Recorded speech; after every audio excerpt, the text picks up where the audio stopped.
Up, baby, let's begin. Let's not compute, just give me the loot. I live in the booth, so I'll come soon. I come right up the top, and no parachute. Don't exaggerate, just our time is now. Our time is now. We came to win it from start to finish. Our time is now. Our time is now. We came to win it from start to finish. From start to finish.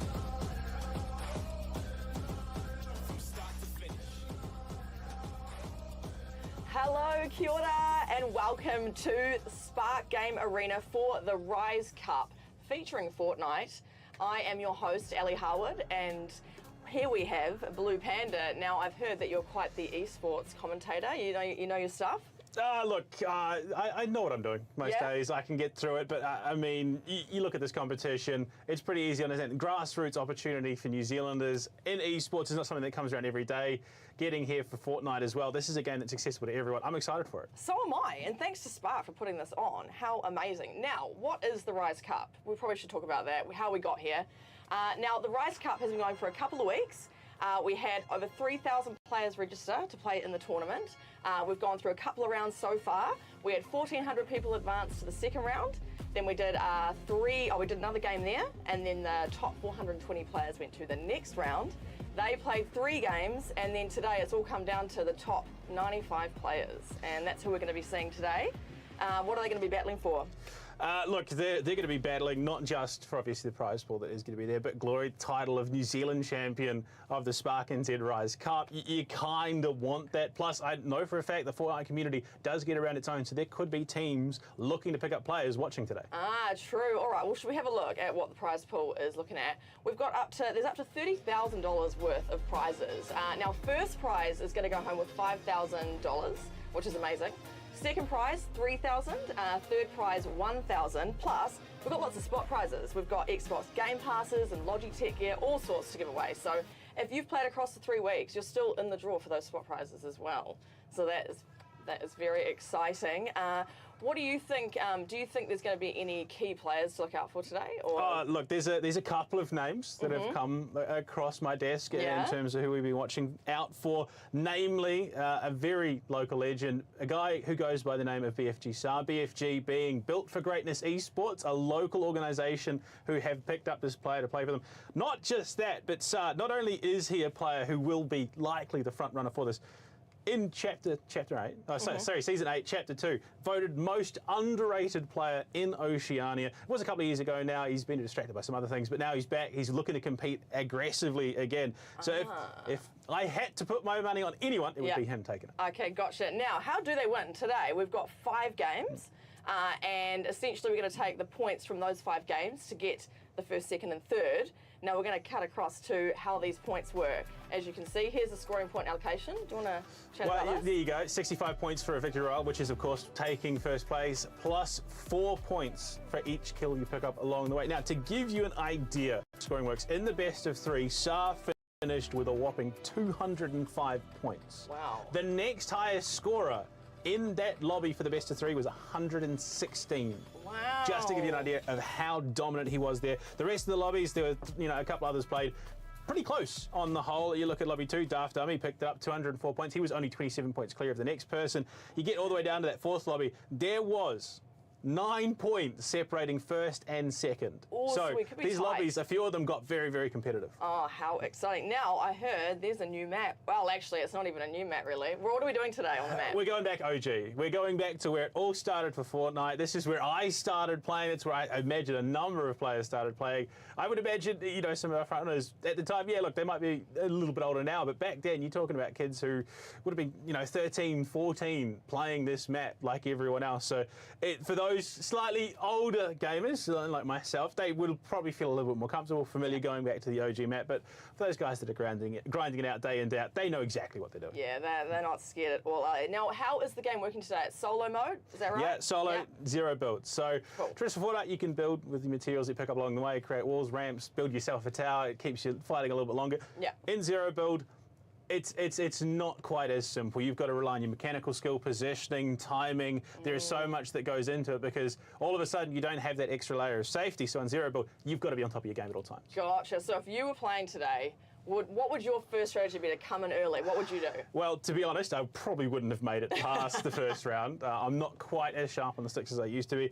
But it is a case of, there are a couple of different approaches. Do you play aggressively off the rip, look to get points through kills, just take those gunfights confidently? Or do you play a little bit slower, wait for the storm to come in, wait for those numbers to whittle down, play for placing?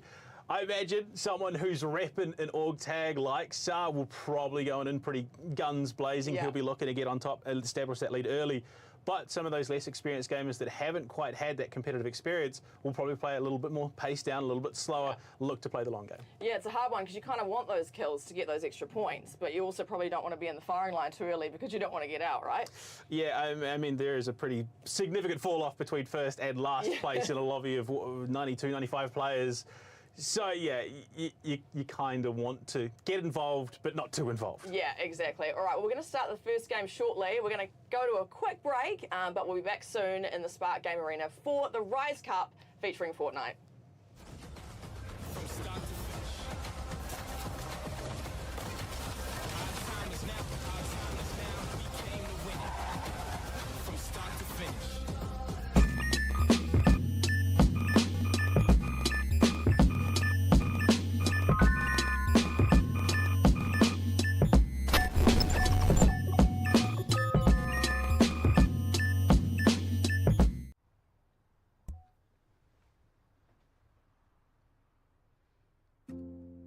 Fine light in the beautiful sea, I choose to be happy. Dear human, I know many things, Like diamonds in the sky, yeah. but I'll never know what it's like I felt to take a chance, your sun rays. I saw the life to try, inside of your eyes. Till you and to change things. we're beautiful like diamonds in the sky. I cannot take the chances you do, but maybe I can help create more of them. We're beautiful like diamonds in the sky. Because when you feel you have a chance today, it changes how you see tomorrow. It was Christmas Day, and all was quiet in the house.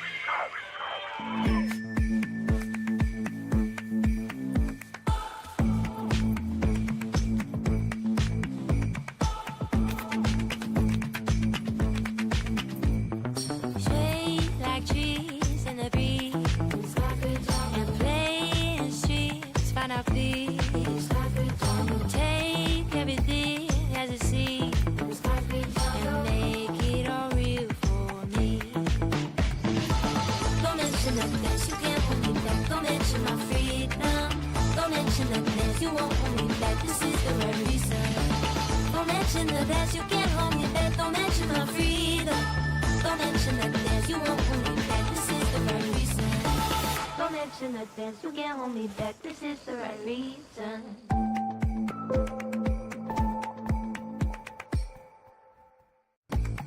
Give a gift that unleashes theirs. Unleash their inner performer, their inner racer, or unleash their inner creator.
Welcome back to Spark Game Arena for the Rise Cup featuring Fortnite. We're about to get into our first game of 5. The 95 players, I believe, are waiting in the lobby. What do you reckon? How do you reckon they're feeling right now? Oh, I reckon it's going to be a mixed bag. You've got players who do play in a competitive environment, so have an understanding of sort of how a best of 5 is paced throughout a day. And then you've got those who are slightly more casual. They've come on, they've said, look, we'll give it a go. They've made it this far, and they're just trying to figure it out. Today is definitely going to be a game of stamina. 5 matches in a best of 5 is no small feat, especially when you consider the average Fortnite game goes between 30 to 45 minutes, depending on how long people have stayed alive. So we're talking minimum 2.5 hours worth of gameplay. That's a long day, even just playing at home. But when you're in a competition, it even amps up. Exactly. Well, let's go. Should we throw to the game? This is game 1. Good luck to all the players here at the Spark Game Arena. The Rise Cup featuring Fortnite. First game underway. It's all aboard the battle bus. Time to drop in somewhere. Now, I am expecting what we like to call a hot drop. That's when a lot of people all drop in the same place and it gets pretty hectic pretty quickly. So I would imagine we're probably going to see a couple of fights break out very early on. Amazing. I can't wait. I mean, I haven't played a huge amount of Fortnite myself. So it has been a while myself, Yeah. But I understand. Look, I know it. I watch it. I know people that do work it as well. So I have a decent enough understanding. Awesome. Well, I'm excited to see the game begin. Oh, there we go. People already dropping. Mr. Anon. He's looking to get down early on. You can already see he's pretty clear. There's no one really in the vicinity. Yeah. That's kind of what you want. You want to get to space where you can loot up comfortably, get yourself kitted, ready to go. And I mean, look, guns are already starting to find their way into backpacks. People are gearing themselves up, getting those shields ready to go. I wouldn't be surprised if we start to see that kill feed lighten up. Yeah. Whoa. Wow. Yeah, there you go. That's exactly what you're looking for. You want to get a shotgun in the backpack. You want to get something mid to long range, get those materials. You don't really need the materials. Obviously, zero build, you're not building. But, I mean, opportunities to find new spaces where loot is. Yeah. It's all just about playing that game, understanding where the spawns are coming through. But, look, there's some decent guns already in play. Yeah, wow. I guess the main objective here is to get the loot. Find the loot, find the weapons, and then you're going to be better off. Is that right? I mean, now the storm is starting up. This is where you're starting to figure out where it's going to be. Already we've got our first circle clearly marked out for players, so they're going to start to get themselves into position to be a little bit safer. We could see heading down to Salty Springs. It is a couple of players in close proximity, those core areas that you're looking for to loot up. But yeah, we could see a fight very soon. Tobin, he's got someone just over the hill to that southwest of him. But no, they're, in all honesty, they're probably not going to see too much of each other in the early stages. Yeah, right. Just trying to fight everything, yeah, look, it's what you want. And of course, I mean, I understand, new competition on the scene here in New Zealand. There are some parents at home that won't quite know what Fortnite is, how it works.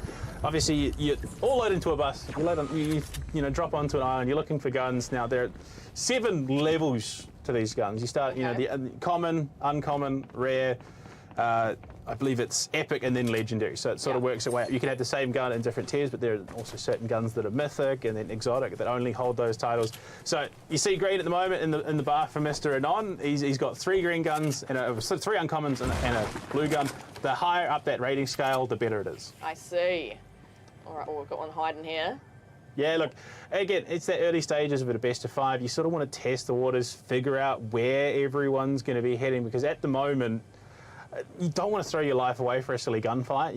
You don't want to get too aggressive, then all of a sudden, you commit into this gunfight with one person, another person pops up over the hill, and then another. So that's all part of that positioning in Fortnite, especially in the no-build mode. You want to be playing your life as best you can. Yeah, you can be aggressive, yeah, you can look for fights, but you don't want to hold that same position for too long, because as soon as you start making noise, people figure out where you are. I see. A lot more passive, I'll be honest, than I thought this was going to be. Yeah, currently, Yeah, I would have thought there would have been a few more kills this early on, but not seeing too much of it. Yeah, they're being conservative, aren't they? Are they trying to work each other out, do you think? I would imagine there's probably an element of gauging in this first match. You want to see how, there's 92 people in the lobby. Yeah. So you kind of want to figure out how they're going to be approaching the game. Yeah. Because, I mean, just because you're aggressive doesn't mean you're guaranteed to win your gunfight. If you meet someone who's mechanically better than you, that'd be a rather unfortunate way to start the match. I see. There we go, first storm starting its way, so we should be locked into our first circle. Of course, we've got a bush nice and early on there for Tobin. So The bush is a rather interesting one. So bush camping is what you call it when someone sits in a bush and then unfortunately just sits there, waits, and then shoots people when they run past. So it is a mechanic in the game. You can pick up a bush. You can then imitate the bush by sitting down. Unfortunately, yeah, lobby issues. Oh, lobby issues. Yeah. Hello, we're happens. back. Sorry to disappoint you, but you got our faces again. We're back while we just try and sort some lobby technical difficulties out. Hey, now it's pretty cool that Spark have put this on because you've done a lot of esports commentary, right? But I mean, how special is it that we've got a Kiwi-only esports tournament going on? I mean, you look at it. New Zealand as a nation has defined itself on that tenacity when it comes to traditional sport, that opportunity, making the most of it. I mean, you look at our national teams doing pretty spectacular things overseas. Yeah. Now getting to see that spread into esports, those opportunities, those grassroots tournaments, and knowing just how far a Kiwi in 2023 can go in the esports world. I wouldn't be surprised if a couple of players get picked up today that haven't been scouted out because they don't stream, they only just play on their own with their mates. There could be people watching. That's a really good point. So I hope our players got their best game on, one, because you want to win, but also you could be scouted, which would be pretty cool. And I hope this is the start of many esports competitions in New Zealand. I think it'd be a really fun thing to do more of. Surely, Yeah. surely, come on. Yeah, you want to give that opportunity to people. I mean, sport isn't for everyone. I'll be honest. I love my sport, but then obviously I injured myself, couldn't play anymore. Then what do? You sit around, you can't do much. Now we've got esports, and with tournaments like this, as they become a regular occurrence under Spark in their gaming arena. Yeah. Who's to say where we could see national esports end up? I agree. All right, well, hopefully we've got this game back up and running again. If you've just joined us, though, here we are in Spark Game Arena for the Rise Cup featuring Fortnite. Now, we've been here for about 3 weeks, the tournament. We had over 3,000 players register initially. And how has the process worked so far? I mean, you start off in the best of one format. There was 1,400 players in that. Yeah, look, best of one, pretty unforgiving format. From there, we took top 400. They then played in 5 separate lobbies in a best of 3 format. So we took the top 19 from each of those 5 lobbies from the best of 3, and they've moved here into this final best of 5 stage. Beautiful. 95 best players in the country. If nothing else, you are a top 100 New Zealand Fortnite player. Exactly. That's a pretty cool title to go home with anyway, I'd say. All right, well, while we sort this out, we're going to cut to another break, but thanks for being here, and we'll see you shortly. From start to finish. Our time is now. We came to win it. From start to finish.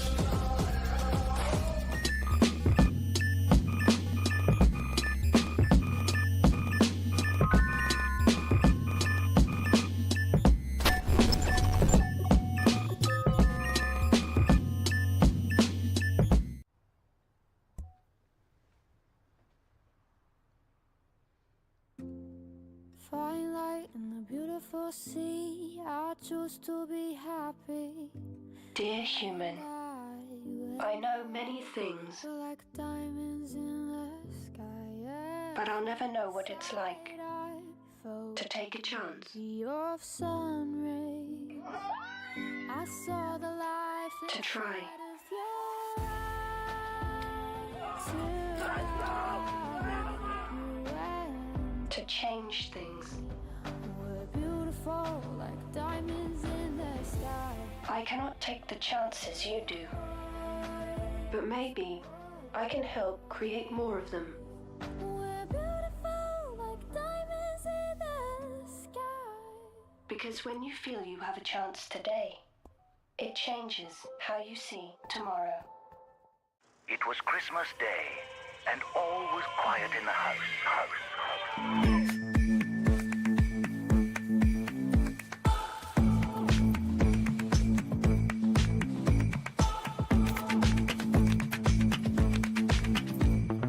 Shade like trees in the breeze, and play in streets, find our peace. Take everything as it seems, and make it all real for me. Don't mention the things you can't hold me back. Don't mention my freedom. Don't mention the things you won't hold me back. This is the right reason. Don't mention the things you can't hold me back. Don't mention my freedom. Don't mention the things you won't hold me back. This is the right reason. Don't mention the things you can't hold me back. This is the right reason.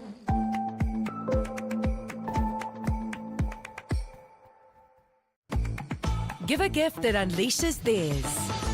Unleash their inner performer, their inner racer, or unleash their inner creator.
welcome back to Spark Game Arena for the Rise Cup featuring Fortnite. We're about to get back into Game 1. Now, Billy, who are we looking out for, do you reckon, today?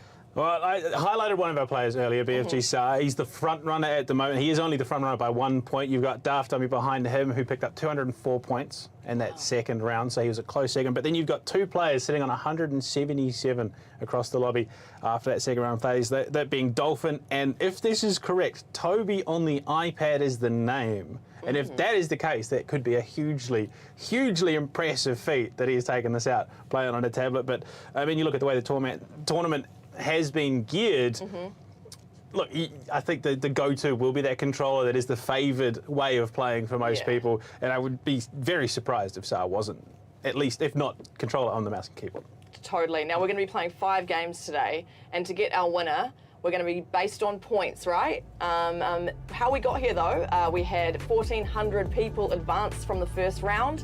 We then played a best of 1, as you said, pretty unforgiving. You just had to get there for that game. And now we're up to the top 95 players who have come to the final. We're playing best of 5 games today. And they earn points based on the amount of kills and their position at the end of each game. Here's the points. Yeah, I mean, the drop-off, if you're outside the 5, you're not getting points. Of course, so dying early is hugely punishing in this format. 56 per second. That, I mean, you look at it, those top 10 places, that is doable territory. I mean, if you finish consistently 5 matches in the top 10, that's 150 points still. That's still showing. If you can lace in some kills on top of that, you start climbing up the ranking. So it's not all about getting that victory royale at the end of the day. It's about staying in those top few places and keeping the kills consistent, because if you fall off the pace, if you're playing a little bit too slowly, you can get just as punished because of that. Totally. Now, I think what would your strategy be? Would it be going in early, or would you tend to hide? My go-to would be play the fringes, find somewhere that I know that there's going to be guaranteed good loot. I would look for fights, though. You want to look some of those fights on the fringes, people working their way towards the circle, try and play off some of the flanks, because, I mean, one of the big mechanics in this game at the moment, Storm Surge, if you take too long, if you're playing too slow, at a certain point in the game will say, hold on, there's too many players in the lobby, we need to deal with that, and the players with the least damage will start suffering because of the Storm Surge. So it's a fine line you have to walk. Yeah, you can play passive, but you can't play too passive. Totally, because you also want a few kills under your belt so that you can get those extra, was it 4 points for each kill? That could be a good way to rack up some points. Well, I mean, you think about it, 15 kills is the same as first place. And I know in Fortnite there are players who can achieve that quite comfortably in a lobby. That's a really good way to put it. Yeah. Wow. All right. Well, have you played a bit of Fortnite? You've played the OG map, yeah? I played OG. I picked it up again recently.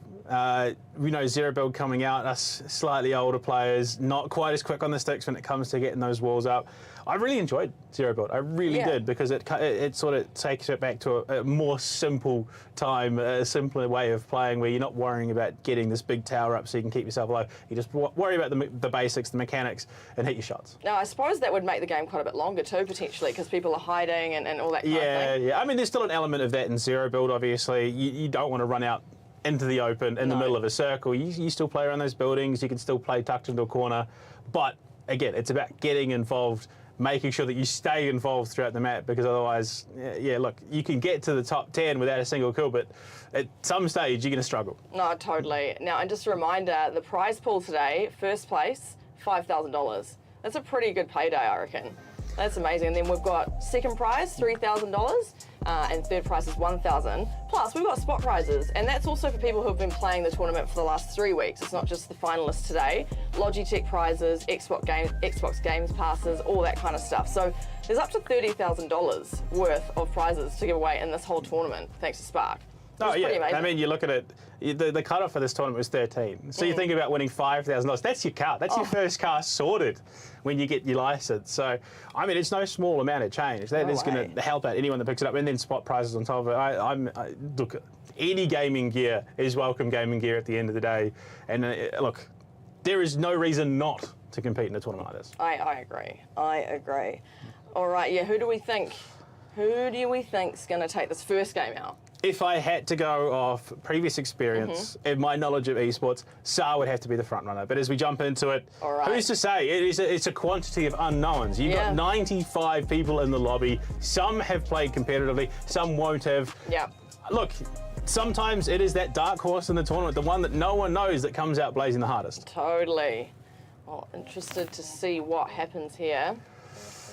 Jumping onto the map. Look, yeah, I'm expecting those hot drops. Now that we've, ironed out those kinks, we've got into the lobby itself, I'm expecting some early kills. Yeah. There's just no reason there shouldn't be. You can see those drops coming through, pretty close proximity around the map. Daft Dummy, one of those front runners that I was talking about, is getting down early. He's going to be in position to start getting some of this loot. Look at it, the spread. Oh, they're all running to the outside. I have to be fair, yeah, there is a decent spread. I think it again comes down to this is game one of a best of 5. You are trying to gauge your opponents. Yeah. I think that's what I would do if I was in this. I think I would gauge for the first game. Try and stay in the wings, get a few kills in so I can get a few points. But I think, yeah, this first game is important to try and see who you're playing against, I reckon. Early shields up for Daft. He knows exactly what he's doing. He's got himself a pretty solid set of guns. Like it's a common assault rifle. That's workable, that's manageable. He's got that shoddy though. That shoddy is going to be absolutely huge, especially when you get into those close quarters. There we go, that's the upgrade. Daft Dummy is all but set. 50 shield, he's got full HP, he's got the guns, he's got the utility. Oh wow, he's looking good. He's even got a pocket rift, so if he needs to reposition, he's got that sorted. How does that work? So you drop it on the ground, creates a rift, shoots you up into the sky, you can then reposition with your glider. Amazing. Wow. He's not done. This is a risk. So we call this loot hunger. Okay. It's almost green. There we go. We've got one of our first fights going on. Adam McCarthy, we saw not moments ago. He's gone. Twasm has picked up the first 4 points. Oh, nice work. Well, Adam, it's not over for him though, because there's four more games coming. Yeah. So that's okay. It's the unfortunate nature of solo. I mean, you see it played duos, trios, quads. Even you have that respawn as well. Not this time. Not in the solo. You're out. You're out. You got to sit, wait, and watch. Yeah. Wow. Look, 73 to start. We're down to 62. So 11 players have already been eliminated in the first couple of minutes. Yeah. Wow. 11 players outside the points. So if we do see, one of those deep comebacks in a best of 5, the next couple of games have got to be good for them. Oh, totally. Well, that's exactly what you're looking for. The loot llama. Might see a bit of a shift there for Mr. Sock. Daft Dummy, I would imagine he's hunting. No, okay, I was going to say he's hunting for kills. He's at Loot Lake. He is going to get about as stacked as he possibly can. This guy is going to be absolutely swimming in kills later on in this match because he is about as geared as you can get. Wow, and what would be the disadvantages potentially for being Well, that's the thing. So, Loot Lake is fairly central on the map. So that's if you see a hot drop, that's 9 times out of 10 what it's going to be because that's where all the juicy stuff is. No one's dropped it. He is alone looting at the moment. So he's going to walk away with about as good a gun set as you want. So later on, anyone that finds himself in his crosshairs, better hope and pray. Wow, we're seeing a lot of... Okay, there we go. Now under the 60 player mark, Agent Carlos, he's been spotted. He spotted that player south side of the Lazy League. So that's north side of the map. He's on the fringes. He is very on the fringes, especially given that storm is about to start making its way into the first circle. So this is we've got, okay. That's a tag I recognise. Overt, another one of our awesome ANZ orgs back in Kazi right now. That's exactly what you want to see. You want to see these orgs supporting your local players, these hungry young gunners like Kazi. What are we at? Kazi was the player that Carlos saw. Now Kazi is hungry. He wants that kill. He's trying to figure out where Agent Carlos has gone. We can see him. So he's up over that northern hill. Kazi is unfortunately just chasing shadows at the moment. There is no one in Lazy Leagues with him. So, yeah, that circle is going to start making its way in. We're down to 57 players.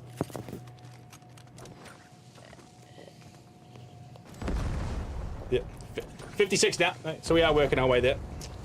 There we go. It's Overt, he's not there, man. Yeah, he's just shooting at nothing, isn't he? We're about to see some action, though, towards the Tomato Temple. 3 players at close proximity. Yeah, this is about to get dicey. It is. Now, the green So stuff. that's the bush. That's the bush once again. So you can crouch down, makes it a little bit harder to see. Nice. You can then imitate the bush and try and get the drop on someone. But I see, I see. All right, who have we got here? Down to 54 now. So slowly people have been taken off the map here. Let's have a look. What are we look? Are we gonna get a kill here? Oh, no, we're just hiding. We're just hiding. Who can we see? Oh, could we be seeing a kill now? Maybe. All right, we were on Exo Hounds. What's their strategy going to be? Just a bit of hiding as well. Still at 54 in the map. Nope. Yeah, look. Sorry, just trying to figure out where everyone's going, trying to figure out what the game plan is. The pace slowed down a little bit after we, dropped below the 60-player mark. Pat, another player, not quite as clean on the gear. A couple of just uncommon guns. There we go. The rare SCAR to come and replace that assault rifle. Just picking up one of the utility. And we are starting to see that short storm work its way in 2 minutes until it will be hitting that first boundary of the first circle. So the players will have to start making their way in, and that's where it gets to crunch time. You start finding yourself in the vision of other players. Now, it is zero built. There is an item in the game called the Porta Fort, which you chuck on the ground and it builds around you. So you're technically not building it, you're deploying it. I see. And this could be an invaluable piece of utility in a game like this. Okay. All right, we've got a bit of hiding going on at the moment. I feel like everyone's still just actually, Kingston here was checking the map, so he's trying to figure out where to go. He's passing it up. Daft Dummy, though, we can see him in the line of sight of Banzi, but Banzi does have that bush on him. He knows he could be in a bit of... Daft, I think, is still looting right now. Yeah, right. He is just... Look, he is going to be having the best cuts of me. He's going to be sitting pretty... the fact that people have let him get away with this is kind of criminal. Yeah, wow. There are players there, though, and yet Kingston has found a target. Shots going out. He doesn't want to leave the Porta Fort, which, look, he's in the circle. That's perfectly fine. You don't want to be getting too keen, too eager, and losing out in some of those key positions. And especially in a game like Zero Build Fortnite, high ground is key. If you can control the high ground, much like Anakin, we've seen how that goes, and it just gives you that better angle to shoot at your opponents. Yeah. All right, 37 seconds till that storm shrinks again. Ooh. This is where we start to see that crunch come in. Now that there is a barrier around the outside of the map, obviously going to the storm, not the healthiest decision.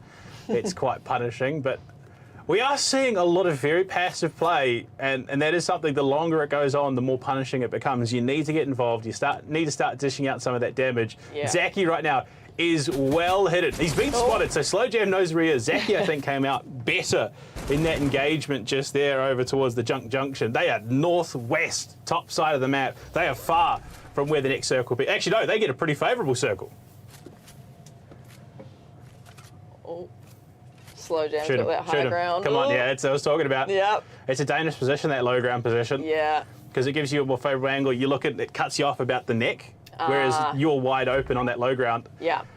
Oh, there we go. Kingston actually got his kill. That's wow. huge. That's his third. Amazing.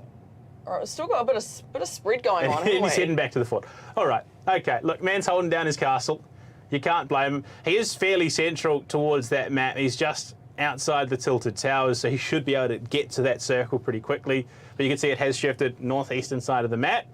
Zaki is just tucked in. He's got the gun to do it here. He's got an MG. He's going to be sitting pretty on the damage. He's got the shields as well. If he commits to this fight, especially given that Slow Jam is relocating, if he can catch the back or even the side, Slow Jam, who's committed to another fight, this is what I was talking about, getting third party because he was shooting at someone else. Actually wasn't shooting at anyone else. It was yeah. Look, unfortunately, a bit of just a distraction more than anything. Right, we're at 49 players at the moment. 48. No, there we go. Oh. Yeah, okay. So he just saw the tail end of Super. So Zaki's got his kill while playing reasonably passive, all said and done. Yeah. I mean, again, you look at the elims there, that's 4 points on the board already for Zaki while still playing pretty passively. There are some players here who might find themselves outpaced later in the game. Yeah. And I mean, bear in mind, this is the first of 5 games, so that endurance and stamina in the brain is going to be required for the next few games. Well, it was a great Australian game. Unfortunately, we couldn't let him play the tournament, but he did say it is 95% mental at the end of the day. Yeah. And one of the worst things that can happen in a situation like this is getting elimed early, because that means when you get a bit tilted, you start playing off, you're not hitting your shots, and it can compound and get worse and worse as the game's gone. So you want to keep in a great mental space as best you can, especially in a competitive environment. 100%. It's just a lot of near misses. And I think that near miss might turn into a hit here. There's two players very close. Okay, never mind. I was going to say, again, just sitting in the attic, chilling, Just happy, chilling out. sorting out some, a bit of spring cleaning. Yeah, I think this would be me if I was playing. I think I'd be just chilling here. Just get out, walking along, trying to get a kill. Oh, actually, that needs sorting. I'll just go do that. Yeah. But, yeah, look, very passive. Doesn't want to commit to a fight. Again, it comes down to that gauging. You're trying to figure out what your opponents are going to be doing. And it is a smart play. You want to sort of figure out the competition very early on. But, again, you can't do that at the detriment of yourself. Totally. Oh, that's a very aggressive fight inside. And Hugh eliminated. taken out. That's the power of the shotgun in close quarters. And you look at, he's got a legendary shotgun as well to boot. That double barrel, powerful weapon in close quarters, which is exactly what you want. That's why you want the combination of the assault rifle and the shotgun. I see. Oh, here comes the storm. Working our way in. Circle number 2. And this is, again, just corralling players in towards the central point of the map. And very impressive approach, because he's spotted Fruzo. The bush is great and all, but, seeing a hedge inside of someone's bathroom, a little bit of a giveaway. Yeah, Kind totally. of telling it all, Conzi. You've got to be careful. While the high ground is great and all, if you're sitting on an exposed roof and someone finds you, pinches you in from the back, all of a sudden you're just wide open. Yeah. Very paced down, though. Yeah, you still got 45 players left alive in the lobby. Yeah, there's still quite a few here. This is where that storm surge might start to come into effect. If that player count is too high, the least damage on the server, those players will start to take some damage. A bold strategy to just ride the currents. I mean, I could respect it. Leaf on the win.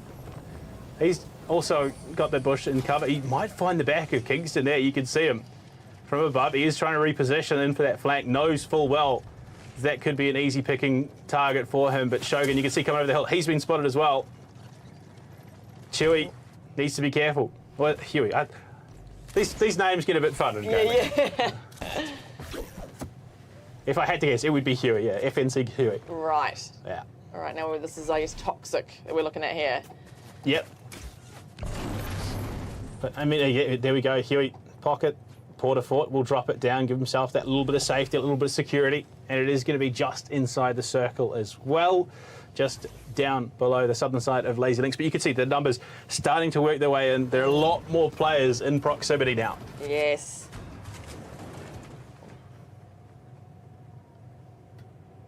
Third person, the power of the third person. So some games you'll play in first person, which is, what we experience on a day-to-day basis. Third person, you watch over the shoulder. And that is the power of the third person. You can pop over a little panel like that. You can then position the camera without actually risking yourself.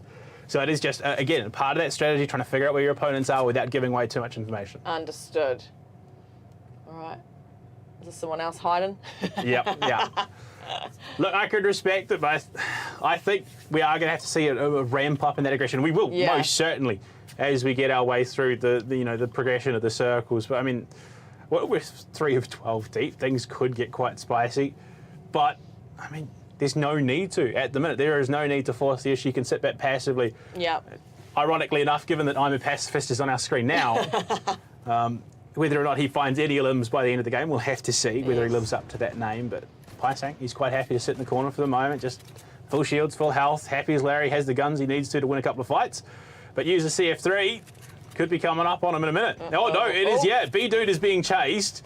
User CF3 is coming up behind him, and Paisang might be the one to try and capitalise on this. He's heard the audio, and that is a decent chunk of damage. 4 damage could be quite punishing here. Trying to find the back, up to the Porter Fort. B-Dude is taken out, and that was stolen away. Here's a CF2, use the CF2-3, is looking to pick up the loot. That's greedy. You can't just pick up loot as soon as you find a kill, because there could be players like Paisang waiting in the wings.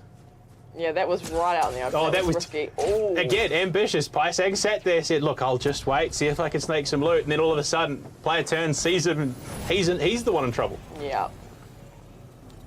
All right, we've got I'm a pacifist, just chilling through the air. Yeah, pop the rift, take into the glider, repositioning. It's a great tool to be able to have because, you know, action kicks off, you pop that rift, you get in, you can relocate a hell of a lot quicker than you could if you were just running or sprinting or using that grappling. Yes. But it does also leave you wide open to everyone else in the lobby because you are very visible up in the air. And look at Pysaig, he's taken a huge amount of damage. He's now out in the open. He's going to pop the Porta Fort to try and keep himself healthy.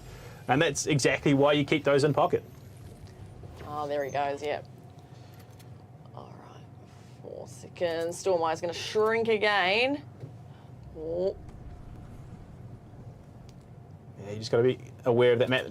Pacifist, he's just inside that circle with the Porta Fort. That is a huge opening for him because he won't have to relocate. And with the pushing of that storm towards the southwest, players in the north side of the map now find themselves in a position where they have to relocate because otherwise, again, that storm is going to punish them. Yeah. Half the lobby is gone too. Yeah, wow. It's getting to crunch time, isn't it? Yearns, another one of our top players. I think he was top 3 in lobby number. No, sorry, it was lobby number 1. So he was top 3 in the lobby with Saar. He managed to pick up 114 points for himself, but that is, I mean, look, that is no small feat against a player like Saar. But, I mean, again, as I said, talking about the org that picked him up, Overt, another esports org, they heavy investment into Fortnite across the region. So I have no doubt that Kazzy is going to be one of those players. He's 2 limbs under the belt already. He is going to be a front runner in contesting those points. Yeah. Just a lot of tentative, gunshots going out and Pug on the roof, spotted, shot at.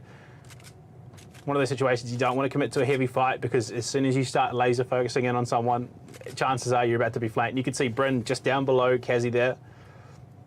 Might have to be careful because otherwise all of a sudden his party gets spoiled. I see.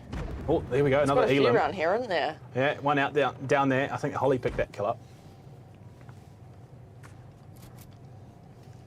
A lot of Porta Forts coming in, but you can see there are about 2 players stacked on top of each other here around that Porta Fort, all hunting for an Elam. Another 3 fall in quick succession. Hounds, we saw him earlier. He picked up CF23, picked up the kill on poor B-Dude. Tim Tam. Where's Tim Tam? I think he's just sitting, chilling. chilling. Yeah. I think that would be the case. We'll probably see another 1-2 circles before everyone starts, committing to that all-in brawl. Yeah. But Pika knows, because there are a lot of audio cues here in Fortnite. And so I think he's heard, there's someone around here, there's someone lurking, someone sneaking. So he's got to be very cautious that he doesn't get pinched. Panther there, playing on top of the building. Jackie spotted. Jackie's in huge trouble. Uh-oh. Needs to pop those minis. If he can get the shield back up, he might be able to contest it, but I think more than likely he'll just relocate. And Pika pops that the pocket rift, wants to get himself out, gets some. It's a huge info opportunity as well in that relocation. Now, if anyone's watching and they're not sure what the blue bar and the green bar is under the player name. Green bar is health. Yep. So that everyone starts with 100 health, but blue bar is the shield. So you can pick up these items Gotcha. that increase your shield, give you a little bit of longevity. And speaking of longevity, Jackie has none remaining, in fact. And you can see now we're starting to get into that circle. As close there were players out in the wings who found themselves in a bit of trouble. And we're going to start to see. So that health bar is the one that drains, not shields when you're in the storm. Gotcha. So you've got to be very wary of what's going on because you spend too long in there, you're in trouble. And you can see right now, Kazam, he's not in a great spot. He's just inside that circle, but it is forcing the relocate. Paisang spotted. A lot of action. Tim Tam, he's in that fight. I think he's just taken out Panther too. And getting aggressive, Kazam, he's taking short. He wants this kill onto Paisang. Pika's dead. He was playing passive earlier on. We saw him just sitting in the attic. And Kazam, he's on for it. What a kill. Just getting up in the face of Paisang. Lives with 3 HP and a dream. Wow, we've had a few eliminations in the last minute. It's getting intense, I think. Yeah, this is that point that we are at in the game on the disco ball, the disco grenade. Will force your opponents to dance, makes it a little bit easier to get the drop on them. Yeah. So a couple of those in pocket aren't going to hurt either, but Kasam, he's only got the shields to work with at the moment. 50 shields, 2 HP. So if those shields crack, he's immediately dead. Ah, I see. All right. So maybe, he's going to get the mid pack as well. That's big. He's now going to heal up. He's going to be a little bit healthier come those gunfights in just a moment. Without that, it probably would have been a quick summation to this map for him. 21 left. Ooh. We see more of those players who haven't quite got the loot. You look at it, Slow Jam here, He's got 15 rounds in that shotgun, 13 SMG, nothing in his assault rifle. So Yeah. ammo management is important. He hasn't got any utility, no heals, no shield on top of it. So if he finds himself, all of a sudden in the middle of a gunfight, he's going to be hurting pretty Yeah. badly. Speaking of, there he is. He's been spotted. Kazzy chooses to run though. Bit of a fake out and overt. Kazzy might have had himself a pretty free pickings kill, but decides to go for the relocate.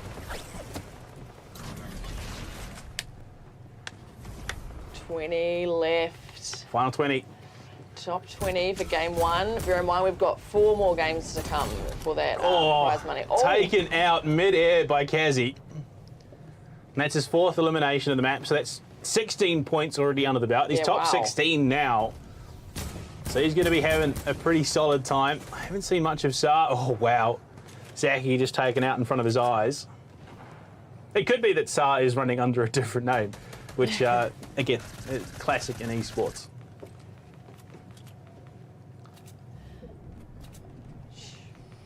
There we go. You can see we're starting to get to the tail end of that circle. This is where the fights will have to happen. Just outside of the Lazy Links, you got players already in, and the gunshots ringing out. Kasum has had a great showing so far. I think that's their 5th elimination so far in this first match. No, 4th. Okay, close. Oh, it's about to be 5th. Tim. He's gone. Ah, nice. That's the great thing about this late stage of the game, because yeah, you got all the guns you could possibly want. You should be sitting pretty stacked on ammo, but it's about this late game utility. You've got to commit it to pick up the eliminations. Yeah. And now that he's taken that Tim Tam, he's got all that loot that was dropped on the ground. So he's replenished the supplies. He's going to be sitting quite happy. Kasum might be one of those players that I would be surprised if they don't make top 5. They're 1 kill away from being top 10. Yeah, wow. This is that aggression, straight up with the Spicy. Wow. Spicy gets a shot off, but drops. 6th elimination for Kasum. Wow, down to 9. Top 10 already in our first game. Wow, that's brilliant play. That's exactly what you're looking for, that aggression, the relocation, playing for those flanks. Yeah. Like Crusades, who has not picked up an elimination yet. This is that slow, methodical play. Yes. You sit in the bush, Yeah. you try and avoid as many gunfights as you can. Yeah. It's a bit of a cheesy strategy, but that's perfectly fine. Yeah. If it works for you, who's to complain? Yeah, I think that would be my strategy. I'll just hide and hope that I'm in the top 10. Oh, wow, the turn and burn onto Bryony. Somehow just manages to pull the shotgun out, gets the kill off, walks away with a pretty free Elam in his 2nd of the game, and now we're in the top 8. Kasum, he's in trouble, he's been taken out. Oh, no. Out of nowhere, where was that from? Was that Fruz? He got the drop on him. Potentially. No, it can't be. No, Fruz he's doesn't have a got kill. one. So what could have been a top contender in Kasum has been taken out Yeah, wow. before the top 5. Yep. Crusades is backed into the corner of the circle. So you can break out of it, but look, why make noise? Why make yourself, why advertise in Hounds? Another player who we saw early on, 6 eliminations to their name as well. Wow. Not the highest elim game that I've seen, Yeah? but I mean, again, still early days. Wow, Toxic's in a great spot, knows exactly where Crusade is. Gonna drop the emote on him. Pops the barricade, Mig Chug. Surely Crusade has to know, they're just emoting on each other. That's a kill opportunity, buddy. You need those elims. There we go, another circle. Oh, wow, okay. Oh. So what we're seeing is this state late in the game, the Storm will relocate the circle into itself. So you'll have to travel with the circle to find safety. That's what we're seeing now here in the 7th. Hound's trying to just take players out of the air. He's got a great position because it's not the fastest of moving circles. So he's going to have a prime opportunity. He's going to pop himself up, get towards one of those prefabs early on, and he might find himself a pick or two. He's got one down below him. He's got one on the other side. He's a bit sandwiched. Crusade's in trouble. Kazzy's found him. Kazzy finishes that kill off with the high ground. Kazzy's in prime position right now. Top 5 in game 1.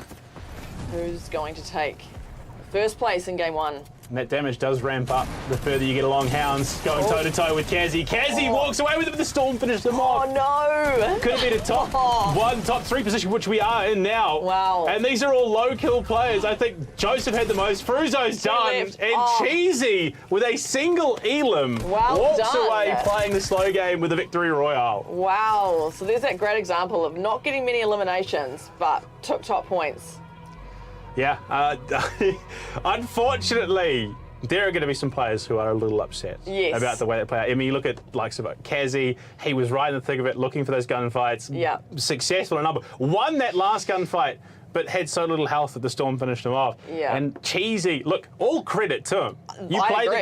the game the way that gets you the win, and he wins with a single elimination to the player on the low ground. So there was no way Fruzo could have contested him in the no build mode. Yeah, right. So Cheesy could have just waited for the circle to relocate, and he would have been sitting pretty. I don't know quite the utility that Fruzo had in his pocket, but in all reality, yeah, Cheesy could not have been set up any better. Well done to Cheesy. We're going to go to a break, but we'll be back shortly at the Spark Game Arena for the Rise Cup featuring Fortnite. From start to finish. Our time is now. Our time is now. We came to win. From start to finish.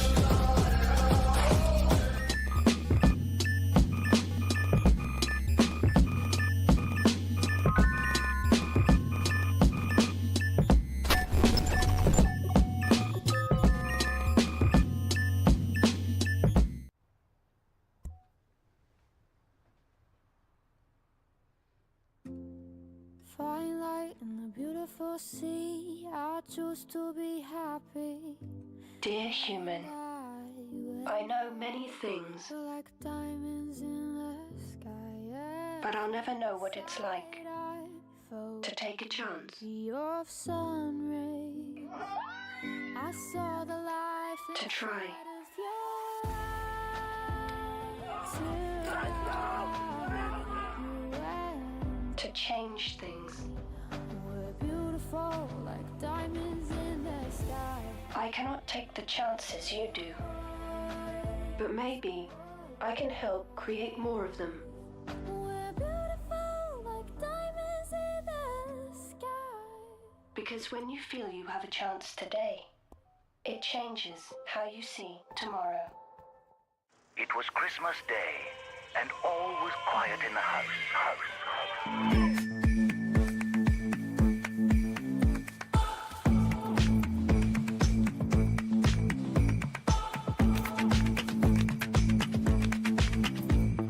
Shade like trees in the breeze. And play in streets, find our peace.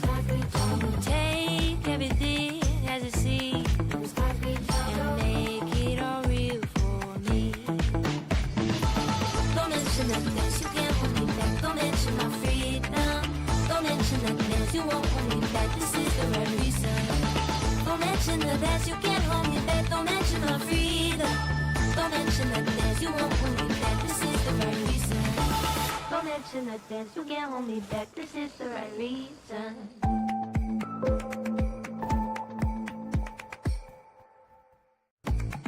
Give a gift that unleashes theirs.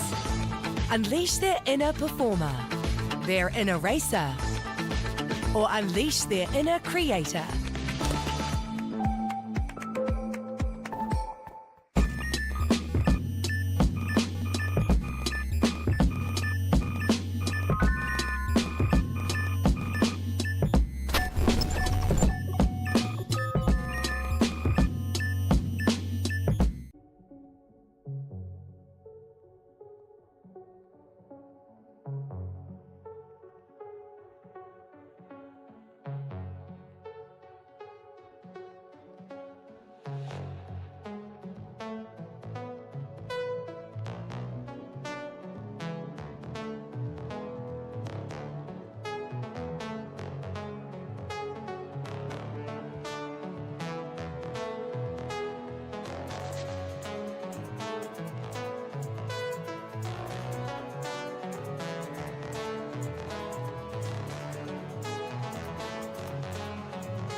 So welcome back to Spark Game Arena for the Rise Cup featuring Fortnite. We've just finished game 1. What were your thoughts? Oh boy, well, I mean, there's just so much takeaway. You look at the likes of Daft Dummy. The guy was given free reign over Loot Lake. He had all the best gear you could possibly got, and then we didn't see him. I know. Inside. I think it was the top 40. We didn't even see him inside. Yeah. So he's not sitting great in the points department. He's going to be real struggling to try and bring it back in the next 4.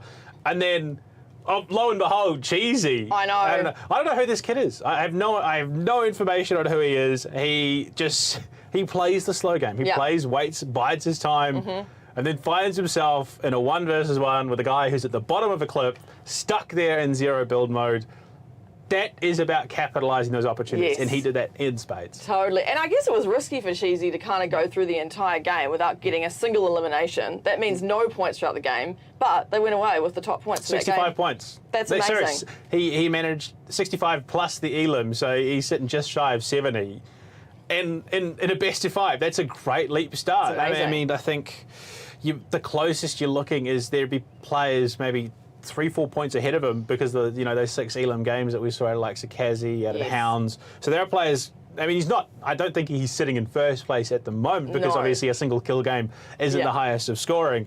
But if he has a slightly more aggressive game, if he keeps doing that, he's still guaranteed, a decent chunk of points come the end of the tournament. No, I wouldn't even totally. be surprised if we see that, if it keeps working for him, a top 50 finish. Yes, yes. A reminder that 1 elimination is 4 points, right? And winning the game is 65 points, correct? Yeah. And it goes down like that. So we're going to have 5 games. We've played 1, 4 to go.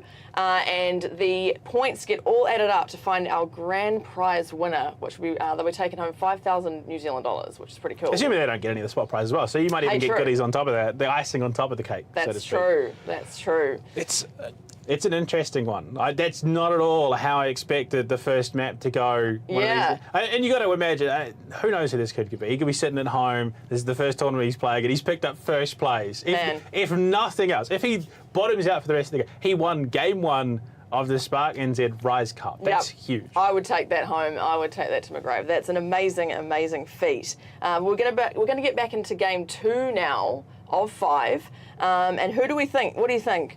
Any players there that stood out to you that you thought might do well in the next one? Hounds and Kazi had a pretty phenomenal showing, 6 elims apiece. And then Kazi gets the 7th on Hounds and then dies to the Storm. Oh, look, I'd be interested to see if they were allowed to play a little bit more aggressively now that they've sort of gauged how the lobby's going to be going. There was a huge amount of passive play. A lot of people sitting in corners waiting until we're 5-6 circles deep. Yeah. So I wonder if we are going to see a bit of a shift now that people sort of figure out how it's being played, or if we will carry on that passive play. I would imagine probably leaning towards that passive play, given that there's probably a few casual gamers in this competition. Yeah. So it may not be the most high-scoring games, but look, those final couple of circles are going to be absolutely hectic. They are indeed. All right. So we're going to go now to game 2, Spark Game Arena, the Rise Cup featuring Fortnite. Let's go. Well, on into it, back on the battle bus. Everyone make sure to tip the driver, of course. You want to be thankful for those who work in the public transport. Of course. I don't know. Again, it's just so hard to try and figure out what to make of it. Daft Dummy gets all the loot and then just disappears off the face of the planet. Yeah. So just because you've got all the juicy stuff on the map doesn't mean you can translate into it. If your opponents find that key flank, if they're better than you mechanically, it just goes to prove quality of gear is not the be-all and end-all in Fortnite. So I wonder, do we see some of those players go for a little bit more aggressive positioning, realising that map was left wide open, or have they just not realised that there was no one in the centre of the map? Right now, we're starting to see people drop. Again, a lot of close proximity. It does look like we were coming in from that north side of the map, I believe, given that there are a lot of players over towards the Lazy Links.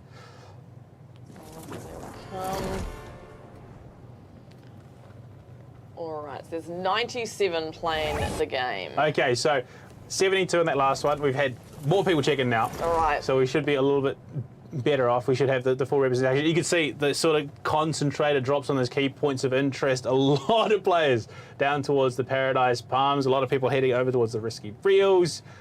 Tilted Towers. I mean, a classic, old school zone of interest in Fortnite. Tilted Towers has been there since the beginning. El Rock. This is rough. He has not gotten in a position to get any gear, and the other player that dropped next to him got to a gun first, and he is eliminated immediately. We're already 5 players down. Wow. All right, Bryony, what have they got up their sleeve? I mean, the fact that you're looting in tilted towers and there's just 4 players, 5 if you count the player on the outside. So they, realistically, given the proximity, they should get some decent guns in play. They should get a decent amount of ammunition and utility in the pocket. And then when that circle starts shifting, but you can see Kingston, we've seen that name a couple of times. I think he just got 2 kills back to back there. Was going to be a heavy contender early on. Spicy Fountain, another name that came up later on after those first couple of circuits, just dumping grenades in through the window. Knows that there is someone there. It is, of course, blind on the other side of that wall. Hounds in proximity as well by the risky reels over towards that drive-in movie theatre. And Hounds, again, one of those key players in this matchup, could really upset ambitions for a late game run. Yeah.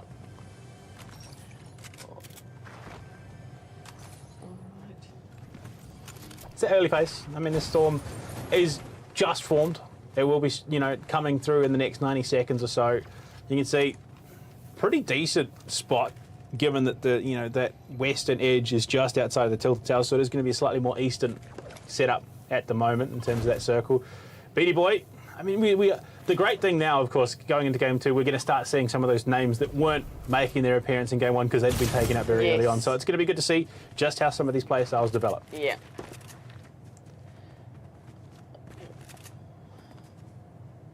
Okay, blind is not in a great spot. Oh. Serpentine, you need to rub, zigzag, try and make it as hard as possible, and you don't want to post up behind something like that. If you've got the ability to move, you want to take that, and Spicy right now is trying to find that flank. Does put him in a pretty rough spot, given that blind finds that open to get shots on. Yeah, I mean, where do you go from here? You kind of you almost have to commit. Yeah. Because chances are someone's about to be up behind you looking, because you could see all the players that are now beelining towards that position because they've started making noise. So you have to commit to the fight, you have to get the frag, the Elam, and then move on. You can't be hanging around because Hounds, he's coming up over that hill. This is a dangerous spot. And Spicy, the aggressor of the situation, did not land a single bullet there. And just that little bit of panic setting in, you know you've missed that opportunity, and trying to commit to the fight can be a dangerous thing. Yes. All right, we've got the good use of the hedge here, in the hedge. Yeah, on the grass that. is, I mean, any, landscapers will tell you that the bush should be outside. So not in a house. It's about understanding your environment. Yes, exactly right, exactly right. If there's a crocodile in the bathtub, something's wrong. If there's a hedge sitting in the lounge, that's also wrong, probably. Yeah. I don't know. I've seen some interesting architecture out there. Who's to say where the hedge does or does not belong? But in Fortnite, I can tell you, probably best utilised outside. Yeah. All right, Paisang, good health here. That's good. Agent Carlos, have we seen We saw Agent Carlos early on. Oh, yeah. Kezi was hunting him. Oh, that's right. On the north side of the map. And That's that's the power of the shotgun. You got to hit those shots. And unfortunately, all he did was drop the shield. And then gets turned on immediately. Paisang hunting for another target of his own. Xaver, did he see Xaver there after picking up that kill? The Green Goblin is a little bit distinct. Not the best for, camouflage in a Battle Royale format game. So Xaver has been, I think it's Xavier. Xavier has been spotted here. Gets those shields back up, though. Does have the shotty in hand. Has a couple of assault rifles as well. Plus that pocket rift should, he enter panic mode and have to relocate. But Paisang, playing passively up on that roof, wants to try and bait him out. Yeah.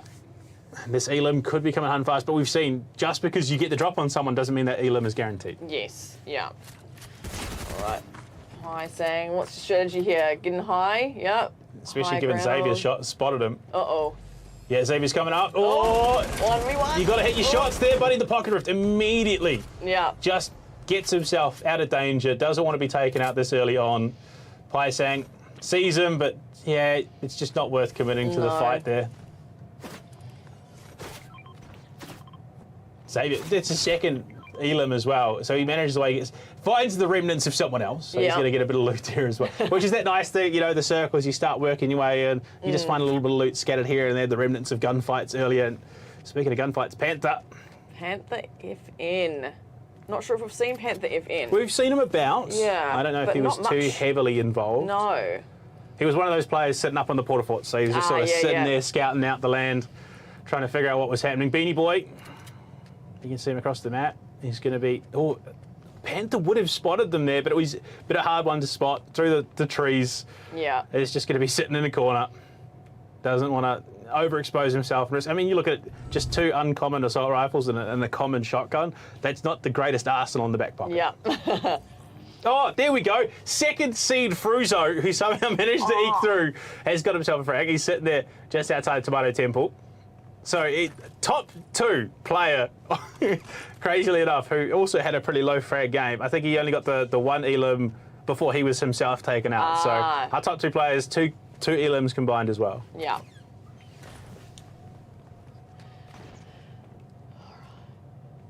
Wow, I mean, now in 70 players, just shy of 70 players remaining. So that's what, 27, 28 players now taken out. And we're still getting towards that first circle. It's the first one triggered. We're about to head to the second. Yeah, we're still quite early days, really, in this game too. Of 5. Yeah, I mean, again, it's like that. It's like I said, the pacing. So it's a stamina game at this Yes. stage. 5 matches is a marathon run. And we're not even playing it. We're talking about it. And it's still going to be a long day for us. Exactly, So yeah. I can only imagine what it's like to sit here in a 97-player lobby and try and keep the composure. Zaki is a player that we have seen. Well, I haven't seen too much of him here in terms of the play day, but he was one of those top 3 contenders in the round 2 of the qualifiers. Awesome. So he's definitely one that could go the distance if he finds that opportunity. Vexo the Cutie was another top 3 player, I think, in one of the lobbies. I think it was even the same lobby as... No, he topped the lobby in lobby number 4. So he was one of the top front runners, one of the top 4 players. And unfortunately, Viventria somehow gets away there. That could have been dangerous. It's a very lucky... Oh, I was going to say very lucky escape, but it's a bit of a whiff on both sides. Ventria taken down. No. Super. Gets the drop on him.